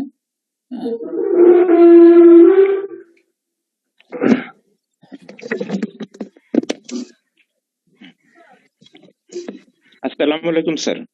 স্যার আমার একটা কোয়েশ্চেন আছে স্যার। এই যে এক্সারসাইজ তো স্যার এই যে বিভিন্ন টাইপের এক্সারসাইজের কথা বলা হচ্ছে, যেমন এরোবিক, অ্যানোরোবিক এবং রেজিস্ট্যান্স এক্সারসাইজ। স্যার আমার কোয়েশ্চেন হলো অ্যানোরোবিক এক্সারসাইজ এবং এই যে রেজিস্ট্যান্স এক্সারসাইজ কি সেম কি না, বা এই যে অনেক সময় বলা হয় ওয়েট বেয়ারিং এক্সারসাইজ, এগুলি সম্পর্কে স্যার একটু জানতে চাচ্ছি। আচ্ছা, আমি এখানে অনেকগুলা স্লাইড তোমার এখানে বাদ দেওয়া হয়েছে যেহেতু এটা অনেক বড় স্লাইড। এখানে আমরা যদি জানি যে যখন অ্যারোবিক এক্সারসাইজ আর যে যদি হাই ইন্টেন্সিটি তুমি এক্সারসাইজ করো, অ্যারোবিক মানে আমরা বুঝি অ্যারোবিক মানে ওপেন এয়ার এক্সারসাইজ, যে জায়গায় তোমার এয়ার এন্ট্রি থাকবে, হ্যাঁ, তুমি বাতাস নিয়ে কাজ করতে পারবে, যেগুলো নর্মালি ফিজিক্যাল অ্যাক্টিভিটি কথা বলা আছে আমাদের, সেগুলো বেশিরভাগই অ্যারোবিক এক্সারসাইজ, সেখানে তোমার অ্যানারোবিকের চান্স কমে যায়। কিন্তু যদি হাই ইন্টেন্সিটি এক্সারসাইজ তুমি করো, লাইট এবং moderate, those are the aerobic exercise. কিন্তু হাই ইন্টেন্সিটি এক্সারসাইজ যেগুলা, যেমন এই একটা আমার তোমাদের স্লাইড দেখাচ্ছিলাম যে গলফে যাওয়া বা তোমার বিভিন্ন ধরনের ওয়েট বিয়ারিং বিভিন্ন ধরনের এক্সারসাইজ যেগুলো আছে, এগুলো হাই ইন্টেন্সিটি এক্সারসাইজ যেগুলো আছে, যেমন 7 মিনিটস এর বেশি একটা তোমাকে দেখাচ্ছে হাই ইন্টেন্সিটি, যে 7 মিনিটস এর 6.9 মিনিটস এর উপরে যে এক্সারসাইজ গুলা বেয়ার করে, সেই ধরনের যদি এক্সারসাইজ করে পেশেন্টের অ্যারোবিক এন্ড অ্যানারোবিক দুইটাই চলে আসে। যখন তুমি হাই এক্সারসাইজ করবে তখন তুমি আর কিন্তু এই শুধুমাত্র তোমার মাসল এবং তোমার বডি কিন্তু অ্যারোবিক দিয়ে কম্পিট করতে পারবে না, তখন সেক্ষেত্রে কিন্তু অ্যানারোবিক কম্পোনেন্টটা চলে আসে। এই জন্য হাই এক্সারসাইজ, এই জন্যই হাই এক্সারসাইজকে রিকমেন্ডেশন এই জন্যই করা হয় না, যেহেতু ল্যাকটিক অ্যাসিডোসিস হয়, যে পেশেন্টগুলো অলরেডি ঝুঁকি রিস্কে আছে তাদেরকে যদি আমরা হাই ইন্টেন্সিটি এক্সারসাইজ অ্যাডভাইস করি তাহলে কিন্তু পেশেন্টগুলো রিস্কে পড়ে যায়। এই জন্য আমাদের সাজেশন হলো light and moderate activity, this are the aerobic exercise. আর হাই ইন্টেন্সিটি এক্সারসাইজ যেগুলো আছে এগুলো একটা চার্টই আছে, বেশ বিগ চার্ট আছে, যেমন সেই সব ক্ষেত্রে অ্যানারোবিক দুইটা কম্পোনেন্ট থাকে।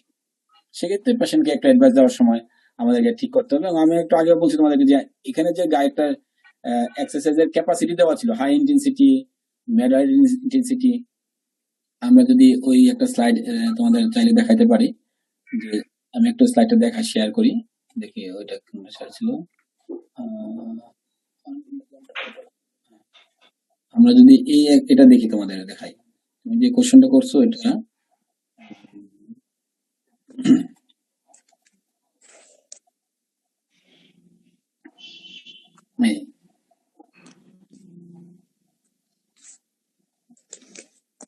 আচ্ছা, এখানে যে এই গাইডলাইনে যে এক্সারসাইজ করা, আমাদের দেশে তো আসলে ডেফিনেট কোনো এরকম গাইডলাইন নাই, এবং সারা ওয়ার্ল্ডেই বলতে গেলে আসলে স্পোর্টস নিয়ে এই গাইডলাইন প্রথম গাইডলাইন।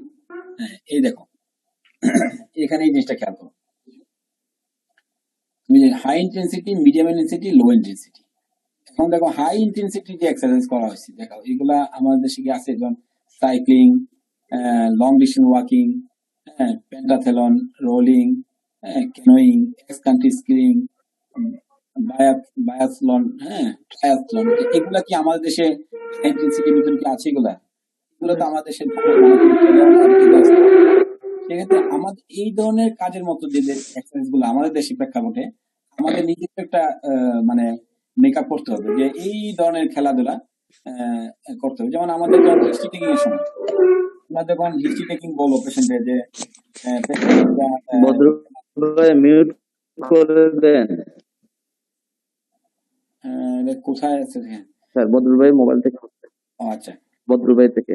আচ্ছা, এই দেখো তোমরা যখন হিস্ট্রি টেকিং করো, এটা কিন্তু হিস্ট্রির জন্য দরকার আছে। যখন হিস্ট্রি টেকিং করার সময় বলি না যে পেশেন্টের লো ইন্টেন্সিটি লো এক্সারসাইজ ক্যাপাসিটি সময় পেশেন্টের ভালো ছিল, এখন মানে সে লো ক্যাপাসিটি নিতে পারে না। তাহলে এই যে লো রিস্ক, লো এক্সারসাইজ, মিডিয়াম এবং হাই অ্যাক্টিভিটি, এগুলা আমাদের দেশের প্রেক্ষাপটে আমরা কিন্তু তৈরি করে নিছি। যেমন পুকুর থেকে পানি তোলা, মেকিং বেড, এরকম বিভিন্ন ধরনের কাজ আমরা কিন্তু, সাইক্লিং, ফিল্ডে যে জমিতে কাজ করা, মাঠে দৌড়ানো, এগুলো কিন্তু আমরা নিজেদের মতো করে তৈরি করে নিছি, যে এইগুলা কাজগুলোকে আমরা হেভি ওয়ার্ক হিসেবে নিছি।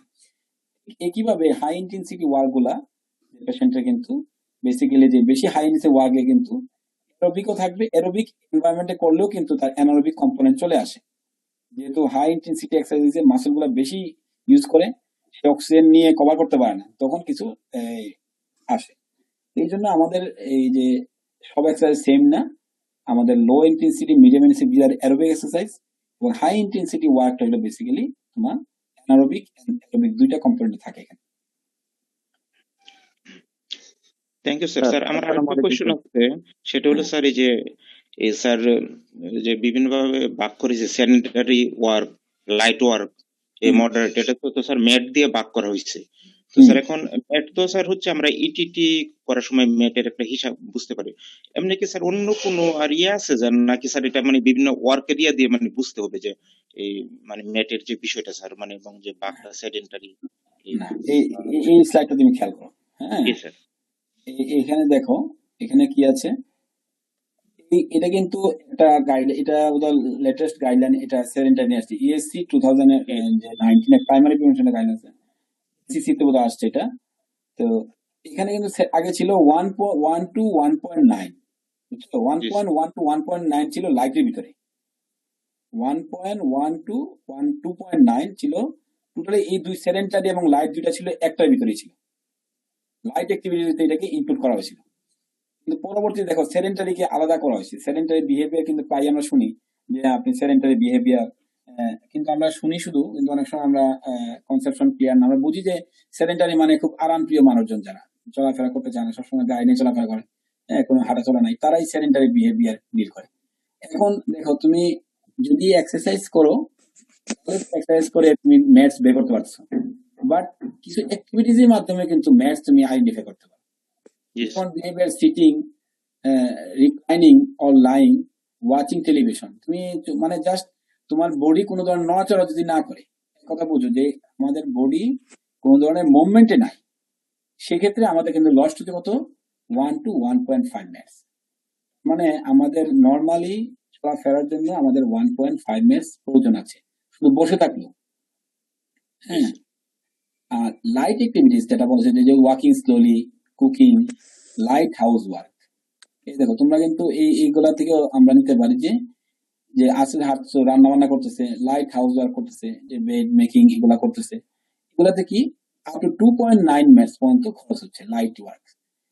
এটা লাইট ওয়ার্ক। আমরা যেসব পেশেন্টকে বলছি যে যেমন MS severe patient, but MS moderate, S moderate, এই ধরনের পেশেন্ট আমরা বলছি যে মাইল্ড টু মডারেট আমরা এক্সারসাইজ করার জন্য বলতে পারি। এগুলো কি দেখো খুবই স্লো কাজ, স্লোলি কুকিং, লাইট হাউস করতে হবে কিনা জিজ্ঞাসা করলে হ্যাঁ আমরা করতে পারবেন, because we know that this is the activity only মাত্র 2.9, মাত্র 3 ধরো 3 পর্যন্ত ম্যাচ করা হয়, সুতরাং তার সমস্যা হওয়ার কথা না।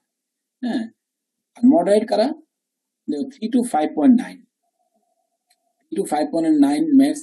আমাদের যদি এক্সারসাইজ স্টেজ 2 কমপ্লিট করে, কোনো পেশেন্ট এক্সারসাইজ 2 দেখা যায় কমপ্লিট করে, তার মোটামুটি এই ধরনের এই ম্যাচ এসে চলে যায়।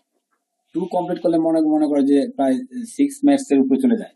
হ্যাঁ, Yes. যদি ব্রুস প্রোটোকলে কেউ মানে 2 ক্রস করে, তাহলে 6 to 7 ম্যাচ সে ক্রস করতে পারে। তাহলে দেখো যদি আমি ব্রুস প্রোটোকল না করেও পেশেন্টকে ব্রিস্ক ওয়াকিং, যে এই যে 2.4 to 4 মাইল পার আওয়ার সে হাঁটে, যদি বাইকিং করে, বলরুম ড্যান্সিং, অ্যাক্টিভ ইয়োগা, ডিকটেশনাল সুইমিং, ধরো আমাদের এই দুইটা আমাদের জন্য ঠিক আছে, যে ওয়াকিং এবং বাইকিং।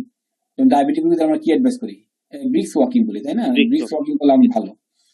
ব্রিস্ক ওয়াকিং দেখো কত খরচ হচ্ছে, নিয়ারলি 6 মিনিটস খরচ হচ্ছে। তুমি যদি মনে করো এই পেশেন্ট তোমার চেম্বারে এসে এমনি বলছে আমি সিঁড়ি দিয়ে দোতলায় আসলাম, দোতলা পাওয়ার পরে আমার টায়ার্ডনেস লেগে যাচ্ছে, শ্বাসকষ্ট হচ্ছে, তো এই পেশেন্টকে আমি কি তার বুঝলাম যে তার আসলে এই গ্রুপে সে লাইট গ্রুপে চলে গেছে, সে মডারেট অ্যাক্টিভিটি করার খেয়াল নাই।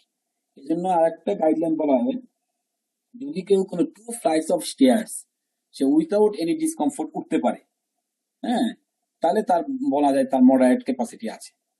হ্যাঁ, 2 ফ্লাইটস অফ স্টেয়ার যদি সে সিঁড়ি পাইতে পারে without any stopping or discomfort, তাহলে আমরা তাকে বলতে পারি যে এই ক্যাপাসিটি আছে, যে এক্সারসাইজ করার ক্যাপাসিটি আছে। আর 2 bike flight of ride- stair মানে কি স্যার? মানে কি 2 তলায় স্যার? না, একটা সিঁড়িতে, জি একটা স্যার। সিঁড়ি বলতে কি বুঝি আমরা, বলো? সিঁড়ি কয়টা দেওয়া হয়? মানে স্যার একতলা থেকে আরেকটা উঠলে 2টা স্টেয়ার হয় স্যার। দুইটা flight। 2 ফ্লাইট হয় না? Flight হ্যাঁ, হয়। মানে স্টেয়ার্স করলে স্টেয়ার্স কম্বিনেশন অফ 2 ফ্লাইটস, বুঝছো? একটা এভাবে উঠবো, বাঁকা হয়ে আবার সোজা যাবো। হ্যাঁ, এটা হলো সিঁড়ির নর্মাল একটা নিয়ম, যে এরকম যদি 2 ফ্লাইট, ধরো আমাদের যে সিঁড়িগুলো মেডিকেলের মনে করো যে সিঁড়িগুলো আছে, হ্যাঁ, যে কমপক্ষে 12 থেকে 15টা একটা স্টেপস থাকে, এই 12-15 স্টেপস একটা ফ্লাইট হচ্ছে, এরকম আরেকটা ফ্লাইট, 2টা ফ্লাইট মিলে হলো একটা সিঁড়ি। হ্যাঁ, তাহলে আমি যদি একটা নর্মালি তো এখন সিঁড়ি বলতে তুমি যদি বলো স্যার সিঁড়ি তো পাওয়া যায়, এই একটা অনেক সময় আমাদের সিঁড়ি কিনতে পাওয়া যায়, মই কিনতে পাওয়া যায়, তো মই আর সিঁড়ি তো আসলে এক জিনিস বলা যাবে না। মই বলতে তুমি একটা 1 ফ্লাইট, জাস্ট একটা, অনেক জায়গায় 1 ফ্লাইট স্টেপ, বাট যদি কম্বিনেশন বলি আমরা, সিঁড়ি বলতে যেটা অ্যাকচুয়ালি বোঝায় তর্কে না গিয়ে, হ্যাঁ, সেটা কিন্তু আসলে 2 ফ্লাইটস অফ স্টেয়ার, যেখানে কমপক্ষে 15 থেকে 20টা তোমার স্টেপস থাকবে, স্টেপের পরে তোমার এইভাবে কম্বিনেশন করবে। তো এখন যদি পেশেন্ট ওঠার সময় বলে যে আমি আপনি কিভাবে উঠছেন, যে আমি তো এই করে উঠছি, থেমে উঠছি, তাহলে ধরো তার সমস্যা।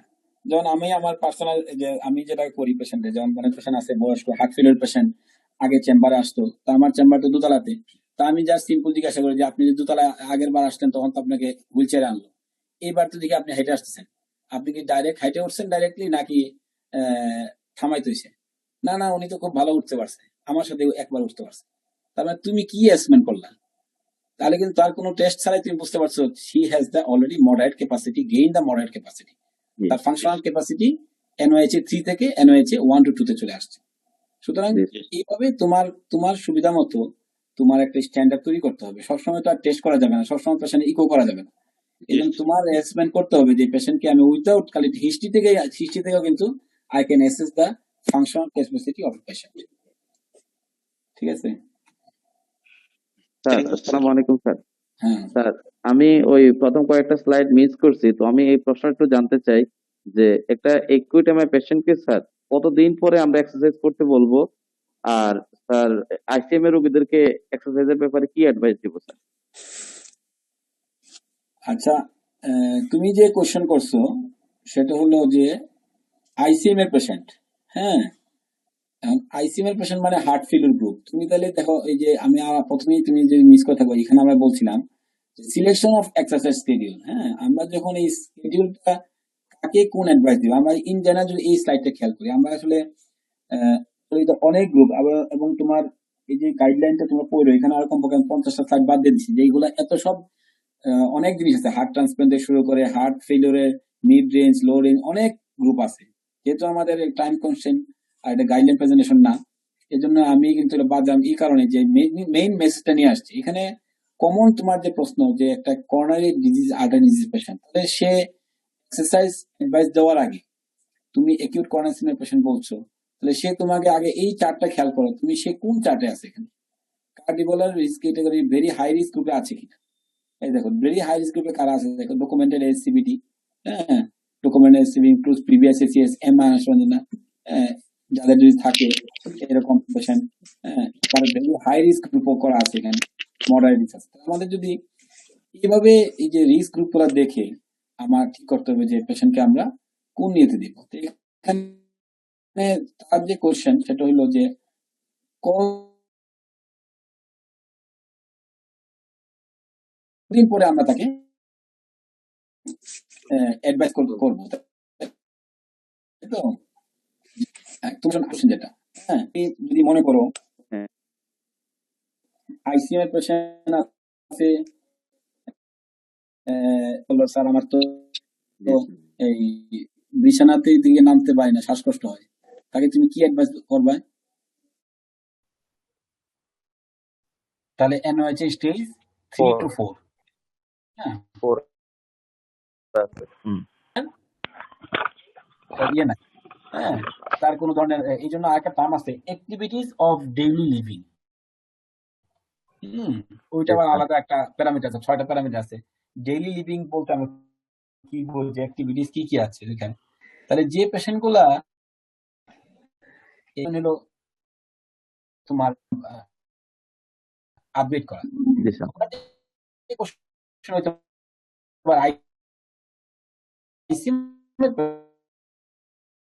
পেশেন্ট অনেক সময় আমরা পাই আইসিএম এর পেশেন্ট, বাট ইএফ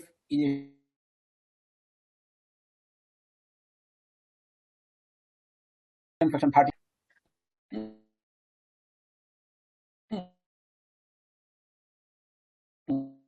আমার নিজে delivery mortality and rehospitalization. During the initial period, motivational and psychological support and individualized recommendation on how to progress the amount and intensity of sports activities should be considered in patient with CAD. All sports activities should be considered at an individually adapted at an intensity level. কিন্তু direct আমাকে বলে নাই যে কোনো সময় জানো, তবে আমাদের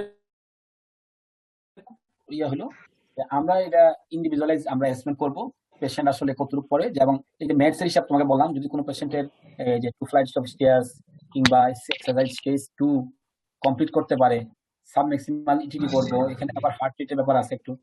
সাব ম্যাক্সিমাল ইটিডি করে যদি দেখি যে পেশেন্ট আমার স্টেজ 2 বা স্টেজ 3 করে গেছে বা টার্গেট হার্ট রেট অ্যাচিভ করতে পারছে, তাহলে আমরা তাকে লাইট মডারেট অ্যাক্টিভিটিস তাকে করতে দিতে পারি, যে আপনি মডারেট এক্সারসাইজ করতে পারবেন। কিন্তু যদি পেশেন্টে দেখা যায় না সে স্টেজ 1 কমপ্লিট করতে পারে না, তার চেস্ট পেইন চলে আসছে, এনজাইনা চলে আসছে, তাহলে we have to advice to take rest and to take revascularization procedure before getting any exercise. এই স্লাইডটা খেয়াল করো। জি, জি। এই দেখো তোমার যে প্রশ্নটা, যদি পেশেন্টের এরকম হাই রিস্ক পাও তাহলে পেশেন্টে সরি পেশেন্টকে রিভার্সেশন করতে হবে। করে এখন দেখো may participate in skill competitive sports and mild to moderate intensity leisure sport. তাহলে যদি পেশেন্ট চায় করতে তাহলে তাকে ওই ট্রিটমেন্ট নিয়ে তারপরে ওই জায়গায় যেতে হবে। হ্যাঁ, আমার ক্লিয়ার হলো? হ্যাঁ স্যার, ওই যে আমরা যখন ইন্টারনেটে ছিলাম, তো তখনকার সময় বলতো যে, শুনতাম যে রোগীদেরকে বলা হয় আপনি বাথরুম বলেন বা যত কিছু করেন এই বেডের পাশে থেকে করবেন। কিন্তু রিসেন্টলি তো আমরা আমাদের রোগীদেরকে বাথরুম এলাও করি। আমি কতক্ষণ পর এলাও করব যদি রোগীটা নিজে যাইতে পারে, সিভিয়ার যদি শ্বাসকষ্ট না থাকে বা বুকে ব্যথা না হয়? এখন ওই যে তুমি এখানেও আমাদের সেম, এখানেও আমাদের কিন্তু এই কথা তুমি যেটা বলছো সেটার ক্ষেত্রেও আমাদের সেম অ্যাডভাইস। তুমি যদি পেশেন্টকে একটা এমআই এর পরে, এখন এমআই তো অনেক এমআই তাই না, একটা extensive enter MI with ejection low ejection fraction সেটাও এমআই, আবার একুইট ইনফ্রা এমআই সেটাও এমআই। হ্যাঁ, বাট প্রায় সময় দেখবা যে কিছু কিছু পেশেন্ট আছে তার হার্ট অ্যাটাক হয়েছে কিনা আমরা ভয় পাচ্ছি কিন্তু পেশেন্ট ভয় পাচ্ছে না। হ্যাঁ, সে বলছে স্যার আমাকে ছেড়ে দেন আমি তো ভালো আছি, বিকালে চলে যাচ্ছে। অনেক স্টেপ প্ল্যানে যাওয়ার পরে দেখা যায় বিকালে সে যাওয়ার জন্য স্থির হয়ে যায়, আমরা জোর করে পেশেন্টকে রাখি। তাহলে এই যে গ্রুপ অফ পেশেন্ট আছে তার মানে কি, তার মানে কার্ডিয়াক যে ক্যাপাসিটি যথেষ্ট ভালো তাই না, ওই ধরনের পেশেন্টকে আমার একদম বেড রিডেন করে রাখা তো জরুরি না। তবে এই ক্ষেত্রে তোমার এখানে একটা আমরা স্ট্রেস পেশেন্ট কমাইতে পারি। এখানে আমাদের যে ব্যাপার আছে যে কোন ধরনের কমোড সে ইউজ করবে সেটার উপর একটা কথা আছে। তুমি যদি লো কমোড ইউজ করো পেশেন্টের কিন্তু তার ম্যাচ বেশি খরচ হয়, ম্যাচের যে কার্ডিয়াক প্রেশার বেশি যায়। কারণ আমরা জানি যে যে স্কোয়াটিং এ কি হয়, স্কোয়াটিং কিন্তু রেজিস্ট্যান্স বাড়ায়। তোমরা স্কোয়াটিং এ পড়ছো না যে টফের পেশেন্টের স্কোয়াটিং এর বেনিফিট পড়ছো তাই না, squatting in the cardiac patient কি হবে, ভালো না খারাপ? খারাপ স্যার, কার্ডিয়াক ওয়ার্কলোড বাড়বে স্যার, এখানে পারবে না। তাহলে আমরা ওই সেটটা মাথায় রাখি, আমরা তো শুধু স্কোয়াটিংটা টফের পেশেন্টের ক্ষেত্রে মনে রাখি। But if it is in the cardiac patient আমরা লো কমোড পেশেন্টকে ডিসকারেজ করব। এখন যদি কেউ না থাকে সেটা ভিন্ন, বাট যেসব পেশেন্টকে আমরা ডিসচার্জ দিব high risk group patient, heart ফেলিউরের পেশেন্ট, আমরা কিন্তু পেশেন্টকে এই কথা বলতে পারি যে আপনারা you have to use the high commode or you can take the chair commode. Patient একটু চেয়ার নিতে পারি বাসায়, যারা গরিব মানুষ তাদের কারণে বলতে পারি।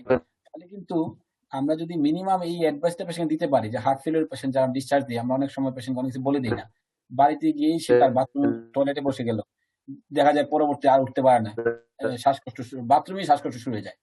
এবং এবং আমাদের অনেক পেশেন্ট কিন্তু বাথরুমে এই টয়লেটে ওই কর্নারি সিসিউ 16 নম্বর ওয়ার্ডের সিসিউতে এরকম পেশেন্ট আমাদের এক্সপিরিয়েন্স আছে, পেশেন্ট মারা গেছে পর্যন্ত বাথরুম থেকে বেরিয়ে আসতে পারে নাই, সে ওখানে ডেড হয়ে গেছে।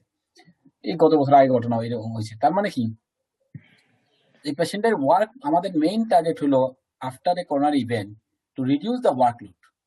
এখন আমরা কি কিভাবে কমাই, একটা হলো পেশেন্টকে বলি এক্সারসাইজ করবেন না, রেস্ট নিবেন, এটা একটা ওয়ার্কলোড কমানোর রাস্তা।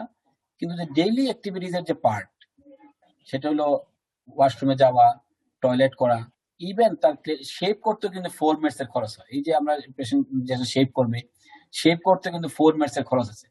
শেপ করা, হ্যাঁ, মুখ হাত মুখ ধোয়া, গোসল করা, এটা কিন্তু 4 মিনিটস এর মধ্যে খরচ হয়। তার মানে মডারেট ইন্টেন্সিটি। তাহলে তুমি যদি ওই স্লাইডটা মনে রাখো যে আমি কারা সেডেন্টারি, কারা লাইট, কারা মডারেট, কারা হাই, তাহলে আমরা এই স্লাইডটা যদি আমরা শুধু খেয়াল রাখি তাহলে আমরা পেশেন্টকে কিন্তু এই কার্ডিয়াক ওয়ার্কলোড কমানোর জন্য যে অ্যাডভাইস দিতে পারবো এটা আমরা সহজেই দিতে পারবো।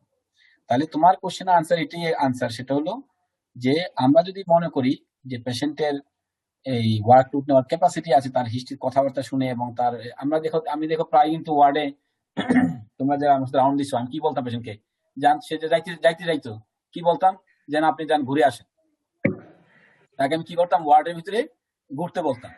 সে পেশেন্ট দেখা যায় সে অ্যাটেন্ডেন্স নিয়ে মোটামুটি ওয়ার্ড থেকে বেরিয়ে মেইন গেট পর্যন্ত যাইতো, আবার গেট থেকে ঘুরে আবার চলে আসতো। তার মানে উদ্দেশ্য কি, 600 মিটার সে যদি আরেকটা আমাদের আছে না যে এই বর্গ স্কেল, এখানে কিন্তু আরেকটা আমি আনি না ইচ্ছে করি, বর্গ স্কেল আছে কিন্তু আরেকটা, সেটা হলো যে কার্ডিয়া রেসপিরেটরি রিহ্যাবিলিটেশনে ইউজ করা হয়। বর্গ স্কেল আছে একটা, তো এই বর্গ স্কেলে কিন্তু পেশেন্ট অ্যাসেসমেন্ট করার সিস্টেম আছে। 6 মিনিটস ওয়ার্ক টেস্ট, এটা নাম শুনছেন, পরীক্ষা তোমাদের আসে কিন্তু প্রায়। 6 মিনিট ওয়ার্ক টেস্ট, এটা হলো কার্ডিয়াক রিহ্যাবিলিটেশনের একটা পার্ট। এখানে বর্গ স্কেল দিয়ে পেশেন্টকে অ্যাসেসমেন্ট করা হয়। তাহলে যদি কোনো পেশেন্ট তোমার ওয়ার্ডে, তাহলে কিভাবে বুঝবে? যে পেশেন্ট বললো স্যার আমি এই রিক্সা চালাই অথবা আমি এখন এই কাজ করতে পারবো না, তাকে তুমি বলো যে ঠিক আছে আপনি একটু হেঁটে আসেন, তো সে দেখা গেল হাইটা ইয়ে থেকে তোমার ওয়ার্ড থেকে বেরিয়ে একদম মানে গেট পর্যন্ত দূরে ঘুরে চলে আসলো। তাহলে তার মানে পেশেন্টের অ্যাসেসমেন্ট তুমি কি করলা? যে পেশেন্টের already he can perform the moderate type of intensive activity, say moderate intensity exercise করতে পারবে। সুতরাং তাকে আমরা কিন্তু মানে কোনো ধরনের পরীক্ষা নিরীক্ষা ছাড়াই, আমাদের এখানে তো আমরা সাব ম্যাক্সিমালিটি করি না, তাই না? সাব ম্যাক্সিমালিটি ছাড়াই কিন্তু পেশেন্টের এই ধরনের তুমি কিছু নিজস্ব বুদ্ধি বিবেচনায় কিছু এক্সারসাইজ বের করবে, যেটা দিয়ে বের করতে পারবে যে পেশেন্টের আসলে ফাংশনাল ক্যাপাসিটি কতটুকু আছে, তাহলে ওইভাবে পেশেন্টকে তুমি অ্যাডভাইস করবে। তবে এই একটা জিনিস তুমি ভালো নোট করছো, যেটা হলো যে হার্ট ফেলিওর পেশেন্টকে আমরা কিন্তু এটা বলে দিতে পারি যে পেশেন্টের যারা রিপিটেড হসপিটালাইজেশন হয়, দেখ আমাদের দেখো প্রায় আইসিইউ পেশেন্ট ডিসচার্জ দেওয়ার পরে 2 দিন পর আবার এসে ভর্তি হচ্ছে। প্রায় পেশেন্ট কিন্তু এখন ওয়ার্ডে যত পেশেন্ট আছে এর মধ্যে 20% আছে হার্ট ফেলিওর পেশেন্ট, এবং এদের রিপিটেড হসপিটালাইজেশন। কারণ একটাই, কিন্তু আমাদের কিন্তু এই পেশেন্ট গুলা যাওয়ার সময় যে প্রপার যে কার্ডিয়াক রিহ্যাবিলিটেশন যে অ্যাডভাইস গুলা আমরা দিতে পারি না, না ডিউ টু টাইম কনস্ট্রেইন, আমাদেরও সময় নাই, এত পেশেন্ট আমরা লোড করতে পারি না আমাদের যেহেতু। ওই পেশেন্ট গুলো যদি আমরা কার্ডিয়াক রিহ্যাবিলিটেশনে এই মিনিমাম অ্যাডভাইস দিতে পারি যে আপনি বাড়িতে গিয়ে আপনি ইয়েতে বসবেন না, লো কোমোড ইউজ করবেন না, আপনি হাই কোমোড ইউজ করেন, তাহলে আপনার পরিশ্রম কম লাগবে, তাহলে কিন্তু পেশেন্ট গুলা অনেকখানি রিহসপিটালাইজেশন কিন্তু কমে আসবে। এটা তোমরা একটু খেয়াল করে পেশেন্টকে অ্যাডভাইস দিতে পারো। স্যার হ্যাঁ, লিপা বলো। স্যার আমাদের যে এমএস এর পেশেন্ট গুলো আসে ওদের যে পারসিস্টেন্ট এফ থাকে ওই ক্ষেত্রে আমাদের অ্যাডভাইসটা কি হবে স্যার? মানে কি অ্যাডভাইস? এক্সারসাইজ অ্যাডভাইস ভাইব্রেট হয়, মানে তোমার কি এক্সারসাইজের অ্যাডভাইস কি হবে? মানে এমএস এর patient severe, MS severe with persistent F. এই দেখো এমএস যদি সিভিয়ার হয়, হ্যাঁ, তাহলে তার সিমটম কি হবে? সিমটম থাকবে কি থাকবে না? পেশেন্ট কি সিমটোমেটিক না অ্যাসিমটোমেটিক? Symptomatic sir. সিমটোমেটিক হলে তাকে কিভাবে এক্সারসাইজ করবা, তাই না?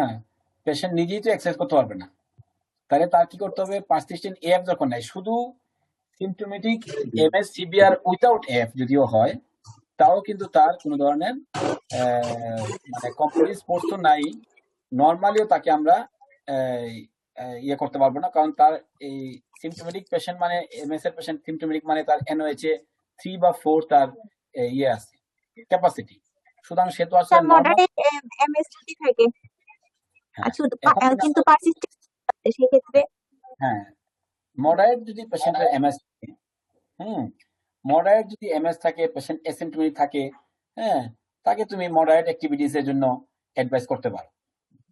মডারেট অ্যাক্টিভিটিস পেশেন্ট চাইলে করতে পারবে সে। আমি আমার পার্সোনাল একটা এক্সপিরিয়েন্সের কথা বলি। এক পেশেন্ট এরকম বিদেশ যাবে, বিদেশ যাওয়ার সময় তার ধরা পড়লো ইয়ে mitral stenosis. Average healthy person, বয়স তার 40 ইয়ার্স। ইকো করে মানে তারা ওই যে ইয়ে থেকে পাঠালো, মেডিকেল চেক আপ সেন্টার থেকে পাঠাইলো আমার কাছে একটা পরিচিত লোক ছিল, তো সে পাঠানোর পরে দেখা গেল তার মাইটাল স্টেনোসিস আছে 1.3 বা 4 এরকম, মডারেট এমএস। কিন্তু পেশেন্টের কথা মতো আমি জিজ্ঞাসা করলাম যে এখন সে বিদেশ যেতে চায়। এখন মিডল ইস্টের এখানে হলো তাদের কথা হলো যে টিবি রোগ যদি না হয় তাহলে অন্যান্য ক্ষেত্রে যদি কার্ডিওলজিস্টের পারমিশন থাকে তাহলে বিদেশে যেতে পারবে, এরকম একটা তুমি সার্টিফিকেট দেওয়া লাগে। সে আমাকে বললো স্যার আমি তো সব ধরনের কাজ করতে পারি, আমি তো এখন বিপদে পড়ছি, আমি তো যাইতে হবে। তখন আমি কিভাবে তাকে অ্যাডভাইস করবো? বাট বিং এ কার্ডিওলজিস্ট আমাকে ডকুমেন্ট দিতে হবে।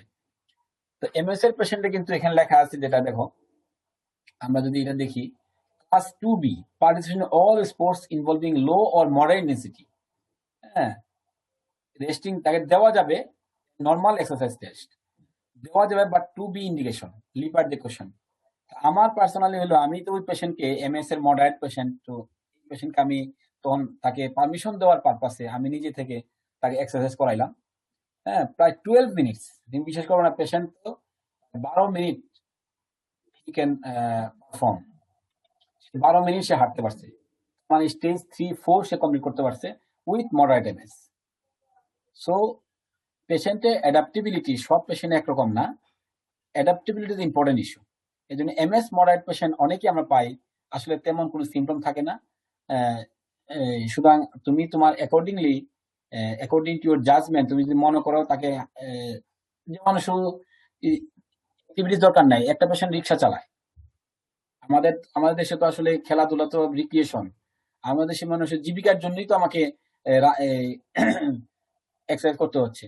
ধরো একটা পেশেন্ট রিক্সা চালায়, তার মাইকেল স্টেনোসিস, তুমি এক্সারসাইজ বাদ দাও, তো পেশেন্ট রিক্সা চালাচ্ছে যে, তাকে তুমি কি অ্যাডভাইস দিবা? সে এমএস এর পেশেন্ট ডায়াগনোজ করছে মডারেট এমএস, যে কোনো ভাবে হোক তোমার ডিপার্টমেন্টে আসছে, এসে ইকো করে দেখলাম মডারেট এমএস। এখন তাকে তুমি কি অ্যাডভাইস করবা? রিক্সা চালাতে না করে দিবে তাকে? আমি কি না করতে পারবো? না করলে তাকে তার অল্টারনেট রিহেবিলিটেশন কি? ডেভেলপমেন্টে তো তাকে অল্টারনেট রিহেবিলিটেশন আছে। স্যার তাকে মুদি দোকান দিতে বলবো। হ্যাঁ, মুদি দোকান দিতে বলবা? জি স্যার। পুঁজি তুমি দিবা? মুদি দোকানের পুঁজি তুমি দিয়ে দিবা নাকি? ক্যাপিটাল পাবে না স্যার। সুতরাং এটা হলো আমাদের দেশের প্রেক্ষাপট। ডেভেলপিং কান্ট্রিতে সেলফ ইনভলভমেন্ট লাগবে। ইভেন আমরা ডাক্তাররাও আছে, আমরা নিজেরা যদি প্র্যাকটিস না করি আমরাও জিরো, তাই না? আমাদের দেশে তো ওই সেলফ প্র্যাকটিসটা ইম্পর্টেন্ট ইস্যু। সুতরাং জি স্যার। তোমার ক্ষেত্রে এই রিক্সা চালককে তুমি অল্টারনেট রিহেবিলিটেশন না গিয়ে তুমি তাকে যদি এক্সারসাইজ করে একটা ইটিটি করাও, বা তাকে করে দেখো সে মোটামুটি 12-13 মিনিট 10-12 মিনিট হাঁটতে পারছে মডারেট এমএস নিয়ে, তো why not we advice the rickshaw pulling? রিক্সা চালাতে পারবে, অসুবিধা নাই তার, সে শ্বাসকষ্ট হচ্ছে না, তোমার সমস্যা কি? এই জন্য হ্যাঁ, তবে তাকে এই সময়ে তুমি তাকে বলতে পারো যে আপনার কিন্তু এটা গ্রাজুয়ালি বাড়বে, আপনি দেখেন অন্যান্য একটা অল্টারনেট কাজের ব্যবস্থা করার চেষ্টা করেন।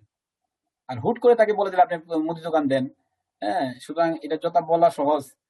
তুমি একটা নতুন চেম্বার নাও, আমি যদি বলি যে তুমি যে জায়গায় চেম্বার করো এটা বাদ দিয়ে নতুন জায়গায় চেম্বার দাও, ডাক্তার যাবে নাকি? ডাক্তার তো পোস্টিংই বদলায় না।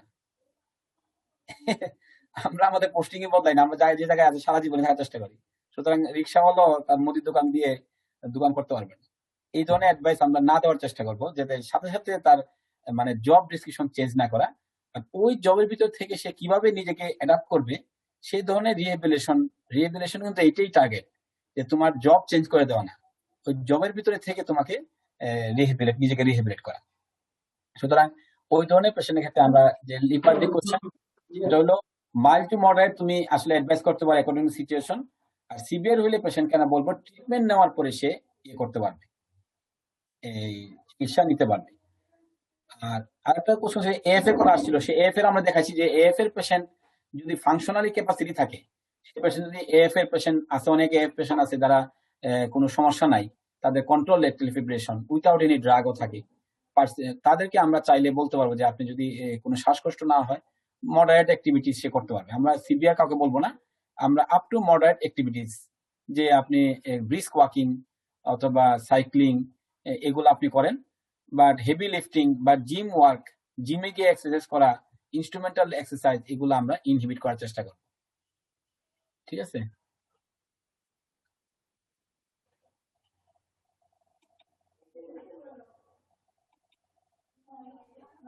আর কিছু আছে প্রশান্ত? স্যার তোমার স্যার কোনো কোশ্চেন query আছে?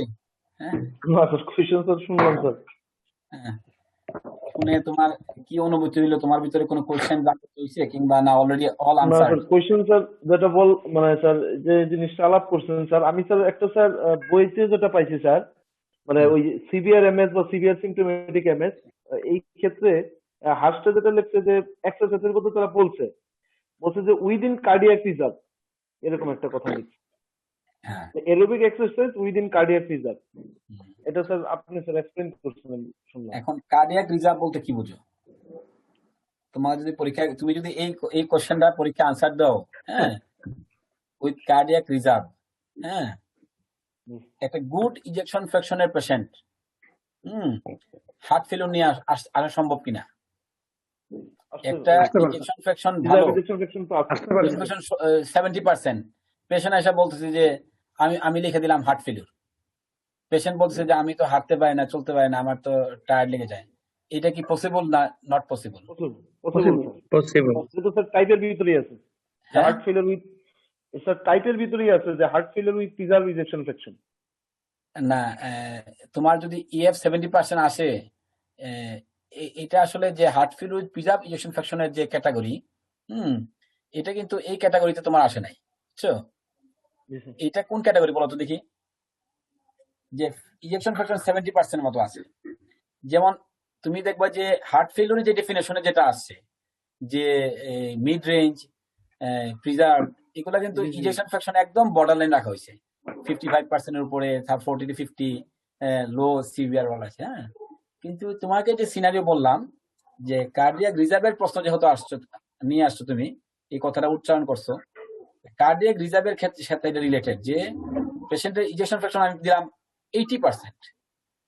হ্যাঁ, এই পেশেন্ট তো আর এই পেশেন্টের সে বলতেছে যে আমার তো সমস্যা হচ্ছে, টায়ার্ড লাগতেছে, টায়ার্ড লাগে, তাহলে এটা কোন গ্রুপ ক্ষেত্রে পেশেন্টের, তোমাকে এরকম কোন সিচুয়েশন মনে পড়ে যে এরকম তুমি পাইছো যে ইজেকশন ফ্র্যাকশন 80% হয়ে গেল কিন্তু পেশেন্টের হার্ট ফেলিওর, স্যাররা বলছে হার্ট ফেলিওর শুনতেছি, এটা কিভাবে সম্ভব? কিন্তু এটা কিন্তু আবার প্রিজার্ভ ইজেকশন ফ্র্যাকশনের ক্ষেত্রে না। প্রিজার্ভ ইজেকশন ফ্র্যাকশন মাত্র কিন্তু যে ক্যাটাগরি দেখো এগুলো কিন্তু 50-60% এর ভিতরে রাখা হয়েছে, এটা কিন্তু এই ক্যাটাগরিতে আসে না। 80% ইজেকশন ফ্র্যাকশন কোন পেশেন্ট কিন্তু তুমি দেখবা যে মানে তুমি যেটা বলছো প্রিজার্ভ ইজেকশন ফ্র্যাকশনের ক্যাটাগরিতে নাই। সেটা হলো ডায়াস্টোলিক ডিসফাংশনটা বেসিক্যালি, যে diastolic dysfunction of heart failure পেশেন্টকে নিয়ে আসা হয়েছে প্রিজার্ভ ইজেকশন ফ্র্যাকশনের ভিতরে। জিনিসটা বুঝতে পারছো? যে কিন্তু এই যে তোমাকে সিনারিও বললাম যে ইজেকশন ফ্র্যাকশন 80% আর patient as categorise as heart failure, একজন দেখি কে আর কে বলতে পারো দি? স্যার, হ্যাঁ, হাইপারটেনসিভ পেশেন্ট যারা স্যার, যাদের কনসেন্ট্রিক হাইপারট্রফি আছে স্যার, তাদের তো স্যার ইনজেকশন মানে ঠিক মতো করা যায় না স্যার, ডিনোট করা যায় না। ইনজেকশন দেখা যায় বেশি বেশি। জি স্যার, এমনি হার্ট ফেলিয়ার আছে কিন্তু ইনজেকশন বেশি পাওয়া যায়। কনসেন্ট্রিক হাইপারট্রফি বেশি পাইতে পারো, বেশি পেশেন্ট। এখন হাইপারটেনশনের পেশেন্ট যদি টেকিকার্ডিয়া থাকে, সমস্যাটা কোথায় হয়? যদি টেকিকার্ডিয়া থাকে অথবা ব্রাডিকার্ডিয়া থাকে, তাহলে ইনজেকশন ফ্র্যাকশন ভালো আসবে না স্যার, তাহলে ইনফেকশন বেশি আর সম্ভব যদি তার পেশেন্টের ভালো থাকে। হ্যাঁ, এখন নরমালি যদি নরমাল হার্ট রেট থাকে তাহলে পেশেন্টকে ইনজেকশন ভালো পাওয়ার কথা। তবে যদি তুমি এরকম পেশেন্ট পাও যে আসলে ইনজেকশন তুমি এসমেন্ট করতে পারছো না, better to control the heart rate or increase the heart rate. যদি ওই রকম মনে হয় যে না তোমার আই বলে এস্টিমেশন করে দেখলা যে না পেশেন্টের আসলে ইন জেনারেল সবকিছু মিলে এই পেশেন্টের আমাদের মনে হচ্ছে ইনজেকশন ফ্র্যাকশন নিয়ারলি 60-70% এর ভিতরে, তাহলে পেশেন্টের তুমি ইনজেকশন ফ্র্যাকশন করতে পারো। আর আদারওয়াইজ তোমার ভালো হয় তুমি যদি মনে করো যে হার্ট রেট 110 আছে, হার্ট ইনজেকশন ফ্র্যাকশন দেখা যায় 80%, তাহলে অথবা এরিথমিয়া আছে, তাহলে এই পেশেন্টকে আমরা দরকার কন্ট্রোল করার পরে আমরা ইনজেকশন করতে পারি। সেটা আই বলে এস্টিমেশন একটা ইম্পর্টেন্ট ইস্যু আছে, তুমি নিতে পারো। আর যদি আসলে কারো হার্ট, তুমি যদি কোনো পেশেন্টে পাও concentric hypertrophy with injection fraction 80%, সেটা অবশ্যই অ্যাবনর্মাল, সেটা আদা প্যারামিটার দেখতে হবে। আচ্ছা দেখ, আমি যে কোশ্চেনটা শকত দেখি একটু গাইডলাইন একটু কথা বলতে পারো কিনা যে পেশেন্টের রিজার্ভ রিলেটেড একটা হার্ট ফেলিওর বলো দেখি, cardiac reserve related heart failure. Sir heart failure with preserve ejection ফ্র্যাকশনের পেশেন্টের কথা বলছেন? এটা তো না, আচ্ছা তুমি বল প্রিজার্ভ ইজেকশন ফ্র্যাকশনের কি একটা এক্সাম্পল দাও। স্যার একটা হচ্ছে ডায়াস্টোলিক হার্ট ফেলিওর হয় এখানে, আর হচ্ছে এখানে এক্সাম্পল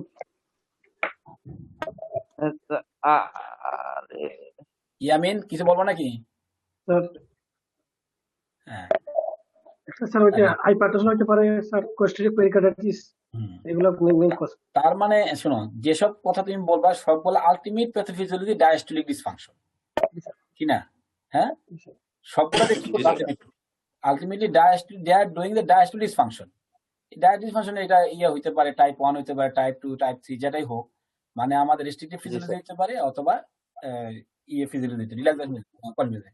তো আমাদের যারাই করতেছে তার মানে এইসব পেশেন্টের মানে ডায়াস্টোলিস ফাংশন করতেছে, এই জন্যই হচ্ছে।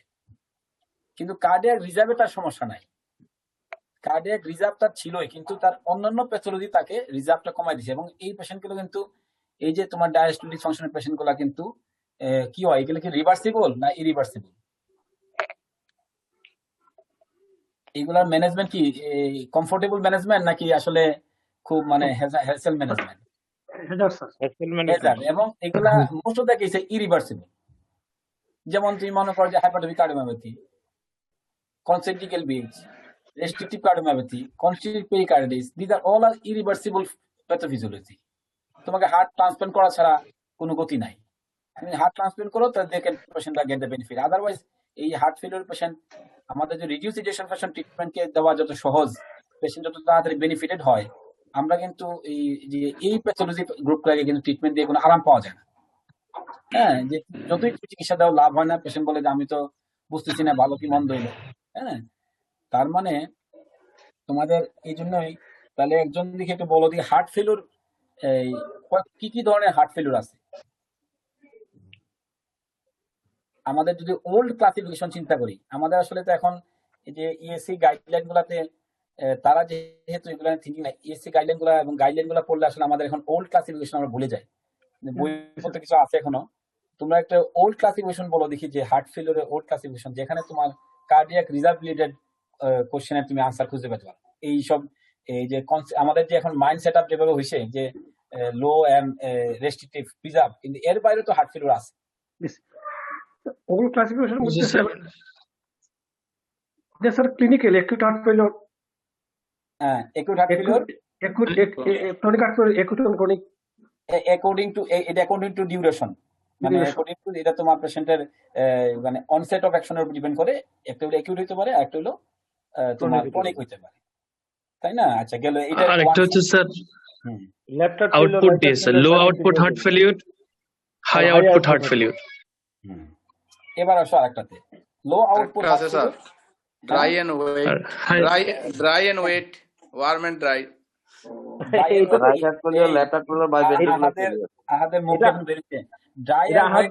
এটা কোথায় কাজে? ড্রাই এন্ড ওয়েট মানে ওয়েটের পরে কি ডিজিজ নাম যুক্ত হয়? এটা কনজেশন, এটা অ্যাকিউট হার্ট ফেলিওরের ইয়েতে গাইডলাইনে। এটা ড্রাই এন্ড ওয়েট বেরি নাম শুনছো? ড্রাই বেরি বেরি, ওয়েট বেরি বেরি নাম শুনছো? জি স্যার। ভুলেই গেছো। এই শব্দ হচ্ছে এবার তোমার এটা হ্যাঁ, দেখো আমরা হার্ট ফেলিওর যদি ওই ডেফিনেশন চিন্তা করি, যে ওল্ড ক্লাসিফিকেশন, একটা হলো আমাদের according to onset of action acute and chronic, আর একটা হলো অ্যাকর্ডিং টু এই তোমার ইজেকশন ফ্র্যাকশনে আমরা লো ইজেকশন ফ্র্যাকশন অথবা high ejection fraction heart failure. তাহলে হাই ইজেকশন ফ্র্যাকশনে কিন্তু হার্ট ফেলিওর পসিবল, যেটাতে কি হয়, এই যে প্রশান্তের কথা, যেটা কার্ডিয়াক রিজার্ভ লস্ট হয়ে যায়। হার্ট দেখতে ভালো, খুব নড়তেছে, কিন্তু তার ইন্টারনালি আমাদের যে ইজেকশন ফ্র্যাকশন, আমাদের সবার ইজেকশন কত হবে? অ্যারাউন্ড 65, কিন্তু তোমার যদি 80% হয়, বুঝতে হবে যে কার্ডিয়াক রিজার্ভ তোমার প্রায় লস্টের মতো হয়ে যাচ্ছে। কারণ অতিরিক্ত কাজ করার ফলে এই যে 80% ইনজেকশন ফ্র্যাকশনে হার্টকে বেশি পরিমাণ পাম্প করতে হচ্ছে। এই পাম্প করা না করবে এই ট্যাকিকার্ডিয়া ইনডিউস অথবা ওভার পাম্পিং এর কারণে কি হচ্ছে, হার্টের যে রিজার্ভ ছিল এই রিজার্ভ উইল বি লস্ট। এই জন্য কি হয় পেশেন্টের, তখন পেশেন্ট কি করে, সে বলে যে আমার ইনজেকশন ফ্র্যাকশন ভালো হইলেও যে পেশেন্টকে বলে দিলে না আপনার কোনো রোগ নাই, এটা বলা যাবে না, you have to take the history why this high output হইলো। তো এটাকে আমরা বলবো যে low output failure, high output failure, এটাকে আমরা নিয়ে আসতে পারি। আর লো আউটপুট ফেলিওরের ভিতরে এই যে তোমাদের যে আমাদের যে বর্তমান যে হার্ট ফেলিওর যে ডেফিনেশন গুলো আসছে, মিড রেঞ্জ, আগে তো ইনজেকশন ফ্র্যাকশন কম হলে বলতো লো, এখন এটা নিয়ে বেড়ে আসছে, এখান থেকে বলছে না mid range 40 to 50 mid range নিয়ে আসছে। আবার সিভিআর আবার উপরে আনছে যে না ইনজেকশন ফ্র্যাকশন যদি 50-55 এর কাছাকাছি থাকে মনে হচ্ছে মাইল্ড হার্ট ফেলিওর, বা এটাকে বলা হচ্ছে, তারা বলতেছে যে প্রিজার্ভ ইনজেকশন ফ্র্যাকশন। মানে এটা কিন্তু লোর ক্যাটাগরি সবগুলা ক্লাসিফিকেশন করা হয়েছে, ভাগ করা হয়েছে লোর থেকে। আর হাই আউটপুট ফেলিওর হলো তুমি একটা আছে আমাদের কমন কজ হলো যে আমাদের যে এখন তো ভেরি ভেরি কম থাকে, but poor patient, pregnant patient যদি তোমার কাছে এরকম শ্বাসকষ্ট নিয়ে আসে এবং তুমি ইকো করে দেখো যে ইজেকশন ফ্র্যাকশন 80%, 75-80%, প্রেগনেন্ট পেশেন্টকে ভেরি ভেরি এই তোমার থায়ামিন টেস্ট করার প্রয়োজন নেই, সব পেশেন্টকে থায়ামিন দিয়ে দিও। হ্যাঁ, এবং এই থায়ামিন AB1 থায়ামিন নামে পাওয়া যায়, মার্কেটে আছে। এইগুলো দিলে লাভ সুবিধা কি, এই পেশেন্ট গুলো অনেক সময় নিউট্রিশনাল সাপ্লিমেন্ট পায় না ভালোভাবে। এই পেশেন্ট গুলো আলটিমেটলি পরবর্তী পেরিপার্টাল কার্ডিওমাইওপ্যাথি ডেভেলপ করতে পারে, চান্স থাকে বেশি নিউট্রিশনাল। এই জন্য তুমি যদি প্রিভেন্টিভ অ্যাপ্রোচ হিসাবেও একটা এইসব ওষুধ দাও, যদি পেশেন্ট এরকম থাকে যে হাই আউটপুটের ইনজেকশন ফ্র্যাকশন ভালো কিন্তু পেশেন্টের shortness of breadth, in pregnant patient, হ্যাঁ, তাহলে তুমি তাকে এই চাইলে এই দিতে পারো। আমাদের সব ফুডে কিন্তু এখন আমাদের যেভাবে ফোর্টিফাইড ফুড খাই, চাল থেকে শুরু করে সবগুলো এখন কিন্তু মেকআপ করা থাকে, জেনুইন চাল না, সব কাট পেস্ট করে এগুলো মার্কেটে দেওয়া হয়, যার ফলে এগুলোতে কিন্তু এখন আগের মতো নিউট্রিশনাল রিকোয়ারমেন্টস এত ভালো থাকে না। তো এই জন্য আমাদের কাছে পেশেন্ট আসে এরকম হার্ট ফেলিওরের পেশেন্ট, কার্ডিয়াক রিজার্ভ লো মনে হয়, তাদেরকে আমরা নিউট্রিশনাল সাপোর্ট দিব। ঠিক আছে, আর কি আছে আমাদের cardiology related? Bradycardia, long standing bradycardia. একটা পেশেন্টের তুমি যদি এই রেট কম থাকে, কমপ্লিট হার্ট ব্লকের পেশেন্ট, তার হার্ট রেট কম, তুমি তাকে কিভাবে চিকিৎসা দিবে? তার ব্রাডিকার্ডিয়া ইনডিউস কার্ডিওমায়োপ্যাথি হতে পারে, কারণ তার রিজার্ভ নষ্ট হয়ে যায়। ব্রাডিকার্ডিয়া ইনডিউস কার্ডিওমায়োপ্যাথি, এই জন্যই কিন্তু আমাদের ব্রাডিকার্ডিয়ার ম্যানেজমেন্ট করতে হবে, একটা পেসমেকার লাগাইতে হবে তাকে, অথবা রেট বাড়াইতে হবে। একটা পেশেন্টের tachycardia, heart rate active fibrillation, তুমি বলা যায় কোনো অসুবিধা হবে না, আপনার কোনো অসুবিধা হয় না, বলছেন আমার হার্ট রেট তার কন্টিনিউয়াস থাকে বেশি। একটা hyperthyroid patient, continuous heart rate বেশি, তাহলে সমস্যা কোথায়? Tachycardia induce cardiomyopathy. তাহলে দেখো সব পেশেন্টই তাহলে রিজার্ভ নষ্ট, এগুলো সবার কিন্তু কার্ডিয়াক রিজার্ভ লস্ট করে ফেলে। Over use of the heart lost the cardiac reserve. তো এই জন্য কার্ডিয়াক রিজার্ভের প্রশ্ন আসাতে অনেক কথায় চলে গেলাম, তোমাদের কিছু প্র্যাকটিক্যাল কথা বললাম। এই জন্য কার্ডিয়াক রিজার্ভ তখন তুমি কথা উচ্চারণ, যে জন্য মেডিকেলের পরীক্ষাতে তোমাকে যে কোনো টার্ম ইউজ করার আগে এই সময় তোমার কিন্তু বেসিক, এটা কিন্তু আমাদের কার্ডিওলজি কিন্তু অনেক, আমরা যখন পার্ট 1-এ পার্ট 2 পড়ছি ওই সময় কিন্তু এগুলো পড়া হয়েছে, কিন্তু আমাদের এই যে থার্ড পার্টে এসে আসলে যে গাইডলাইন ভিত্তিক পড়াশোনায় আমাদের অনেক সময় কি আমরা বেসিক, অনেক সময় আমাদের অনেক বইগুলি পড়া কম হয়। এই জন্য কিন্তু এই দেখো সিম্পল জিনিস তোমার কাছে কি প্র্যাকটিক্যালি আসবে না, পেশেন্ট গুলো আসবে, তোমার তখন মাথায় কাজ করবে না, এগুলো প্রিপারেশন, ইনজেকশন ফেকশন ভালো, আবার পেশেন্ট বলতে শ্বাসকষ্ট না ভাই আপনি, তখন আমরা কি দিব? ঘুমের ওষুধ দিব, টিবোট্রিন, এনজেনটা এগুলো দিব, হ্যাঁ, বরং আরো উল্টা আমার দিয়ে দিব, তোমার প্রপ্রানল দিয়ে হার্ট রেট কমাই দিব, কিন্তু তার বেসিক ম্যানেজমেন্ট করতে পারবে না। হ্যাঁ, এই জন্য আমাদের মাথায় এগুলো রাখতে হবে যে পেশেন্ট যদি আসে মেবি কার্ডিয়াক রিজার্ভ লস্টের হিস্ট্রি থাকতে পারে। হ্যাঁ, আমার মনে হয় যে জি স্যার। বদরুল কিছু বলবা, আর শেষ করে দেবো নাকি আমরা? না স্যার, অনেকই অনেকক্ষণ হয়ে গেছে।